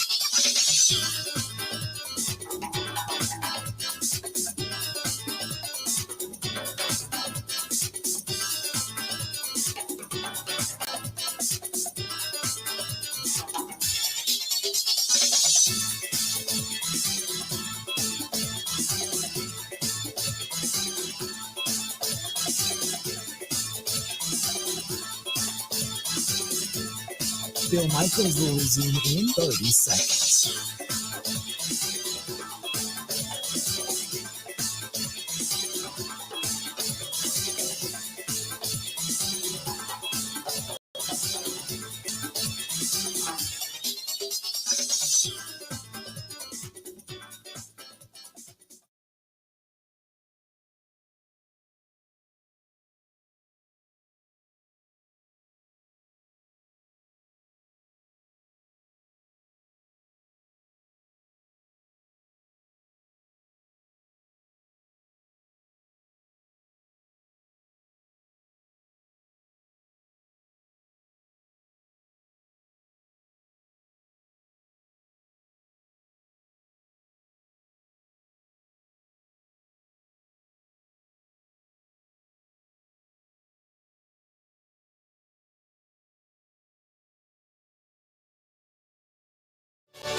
Welcome back in the Bill Michaels Show. Final segment on a Friday as it gets really dark where I'm at. It's almost like sun's going down. It's getting dark. Some more showers and thunderstorms rolling through the area. No rain yet. A lot of wind, though. A lot of wind. Hey, the original. You know, you're really, really good. I mean, they always say imitation is the sincerest form of flattery, right? So the original at treating guys with ED is Numel Medical, and others have come along, but there's only one original. That's the Numel Medical Center. The medical experts there, they're helping guys right now all over the state of Wisconsin and beyond the borders, wherever it is you're listening to my voice, helping you out with ED. They've got a 98% success rate with erectile. 90%. 98%. And when it comes to low T, say low energy, brain fog, if you're sluggish, if you're moody, you're kind of putting on weight, you're not, getting the energy to get up and move around like you used, could be low T. Could be just, just your body's chemistry makeup, so to speak. So they helped me out with that. Took a good hard look at all the different things I had going on, did a quick test, and sure enough, I had low T. And so it works, and it really, really does. And then there's the all-in-one weight loss program. I know a lot of you have gone through the COVID, and then obviously coming out of COVID into the new year, and we all know we're going to get back outside. Eventually, it's going to be T-shirt weather, and you don't want to look like you're smuggling a flotation device from the pool, right? Nobody wants to lift their shirt and go, oh, my God, that's not one of those big dinosaur heads with a flotation device. That's your stomach? Man. So start working on it right now. Call my friends over at Numel Medical Center. The guys are in Milwaukee and in Green Bay, whether it's Carlos or Tim or anybody over there. 414-455-4451. That's 414-455-4451. That's the Numel Medical Center. Again, 414-455-4451. Now, Tiger Woods did not remember anything about his car wreck on February 23rd, and he believed when he woke up, he was in Florida. When the sheriff's deputies were interviewing him at the Los Angeles area hospital right after the crash, one of the things that was stated was he had no idea where he was. He had no idea where he was. He thought he was in Florida.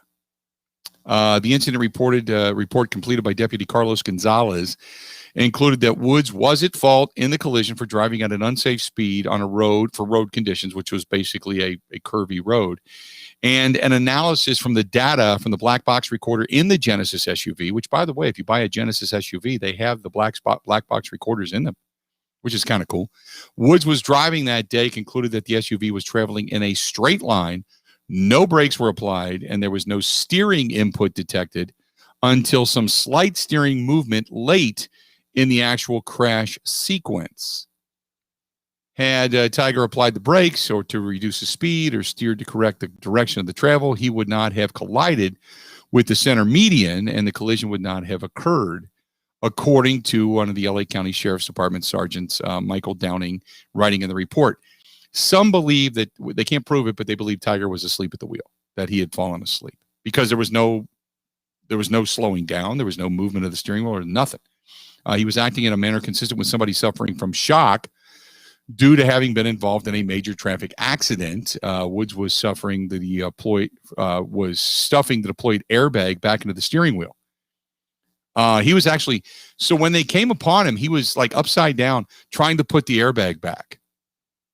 He was knocked unconscious during the collision and said that he did not even know the collision had occurred. Just that he woke up in the steering wheel. He was upside down in the steering wheel. The airbag had come out and he's trying to put it back. The report said that he had been knocked unconscious, had lacerations to his front jaw, a bruised right and left rib cage, fractured right tibia, fibula, right ankle injury, and numerous bones broken in his foot. Gonzalez noted in the report that he had an open fracture mid-shaft on his right leg, which means compound fracture. Ugh. And due to the injuries, they said that they were unable to perform a sobriety test. They found no alcoholic beverages, odor of alcohol, or anything like that. The report also said that Woods had a low blood pressure, which is consistent with shock. We know that. Woods told Sullivan that he didn't even remember anything after completing 2 long photo shoots the previous day. And Woods said he had not consumed alcohol or taken any prescription medication the previous night or that morning, but doesn't remember the crash itself. Woods did answer all of his questions. They were not delayed, and his speech was not slurred. And they got camera footage from the valet area at the front desk at the resort where Woods had been staying. They observed Woods did not appear to have poor dexterity. He was not staggering or anything like that. And based on the investigation, they concluded there was no reason to believe that Woods had been operating a motor vehicle while impaired. So there you go. But when they did interview him, he wondered why the police were there from LA County when he was in Florida. And he didn't realize he was still in LA County. So there you go. Tiger Woods. Oh, by the way, one other side note, the Dodgers, they make it official. Cody Bellinger now on the injured list, and they recall the outfielder Luke Raley. So they're without Mookie Betts with a back injury and Cody Bellinger with a calf injury right now. So the Dodgers ailing a little bit early on this season as well. So there you have it. And the Dodgers' first look at the World Series ring, I'm retweeting it now. In case you haven't seen it, I know it sucks because at some point, the Brewers have to win one of these rings, right? At some point, they have to. But you can take a look at the Dodgers World Series ring featuring 232 diamonds and 53 sapphires. 232 diamonds and 53 sapphires. It weighs 11 carats. 11 carats in one ring. In one ring. 11 carats in one ring. 10 princess cut diamonds, 45 custom cut genuine sapphires, and 8 round genuine sapphires. It weighs 11 carats total. We all want to know what it's worth, right? Come on. It doesn't say. It just says World Series. I was trying to find it. It's flanked by the year 2020. And come on, you got to say how much it's worth, right? You got to say how much it's worth. It plays music, by the way, when the box is open. It gives you a highlight video that's in there. The box has also an interior LCD screen. How about that? When you open it up, it's worth $32,800. And estimated, by the way, $32,800. Well, how about that? There you go. All right, on that note, enjoy your weekend. Enjoy the Masters. Go Bucks, go Brewers. We'll talk again on Monday. Time for us to go. Have a go.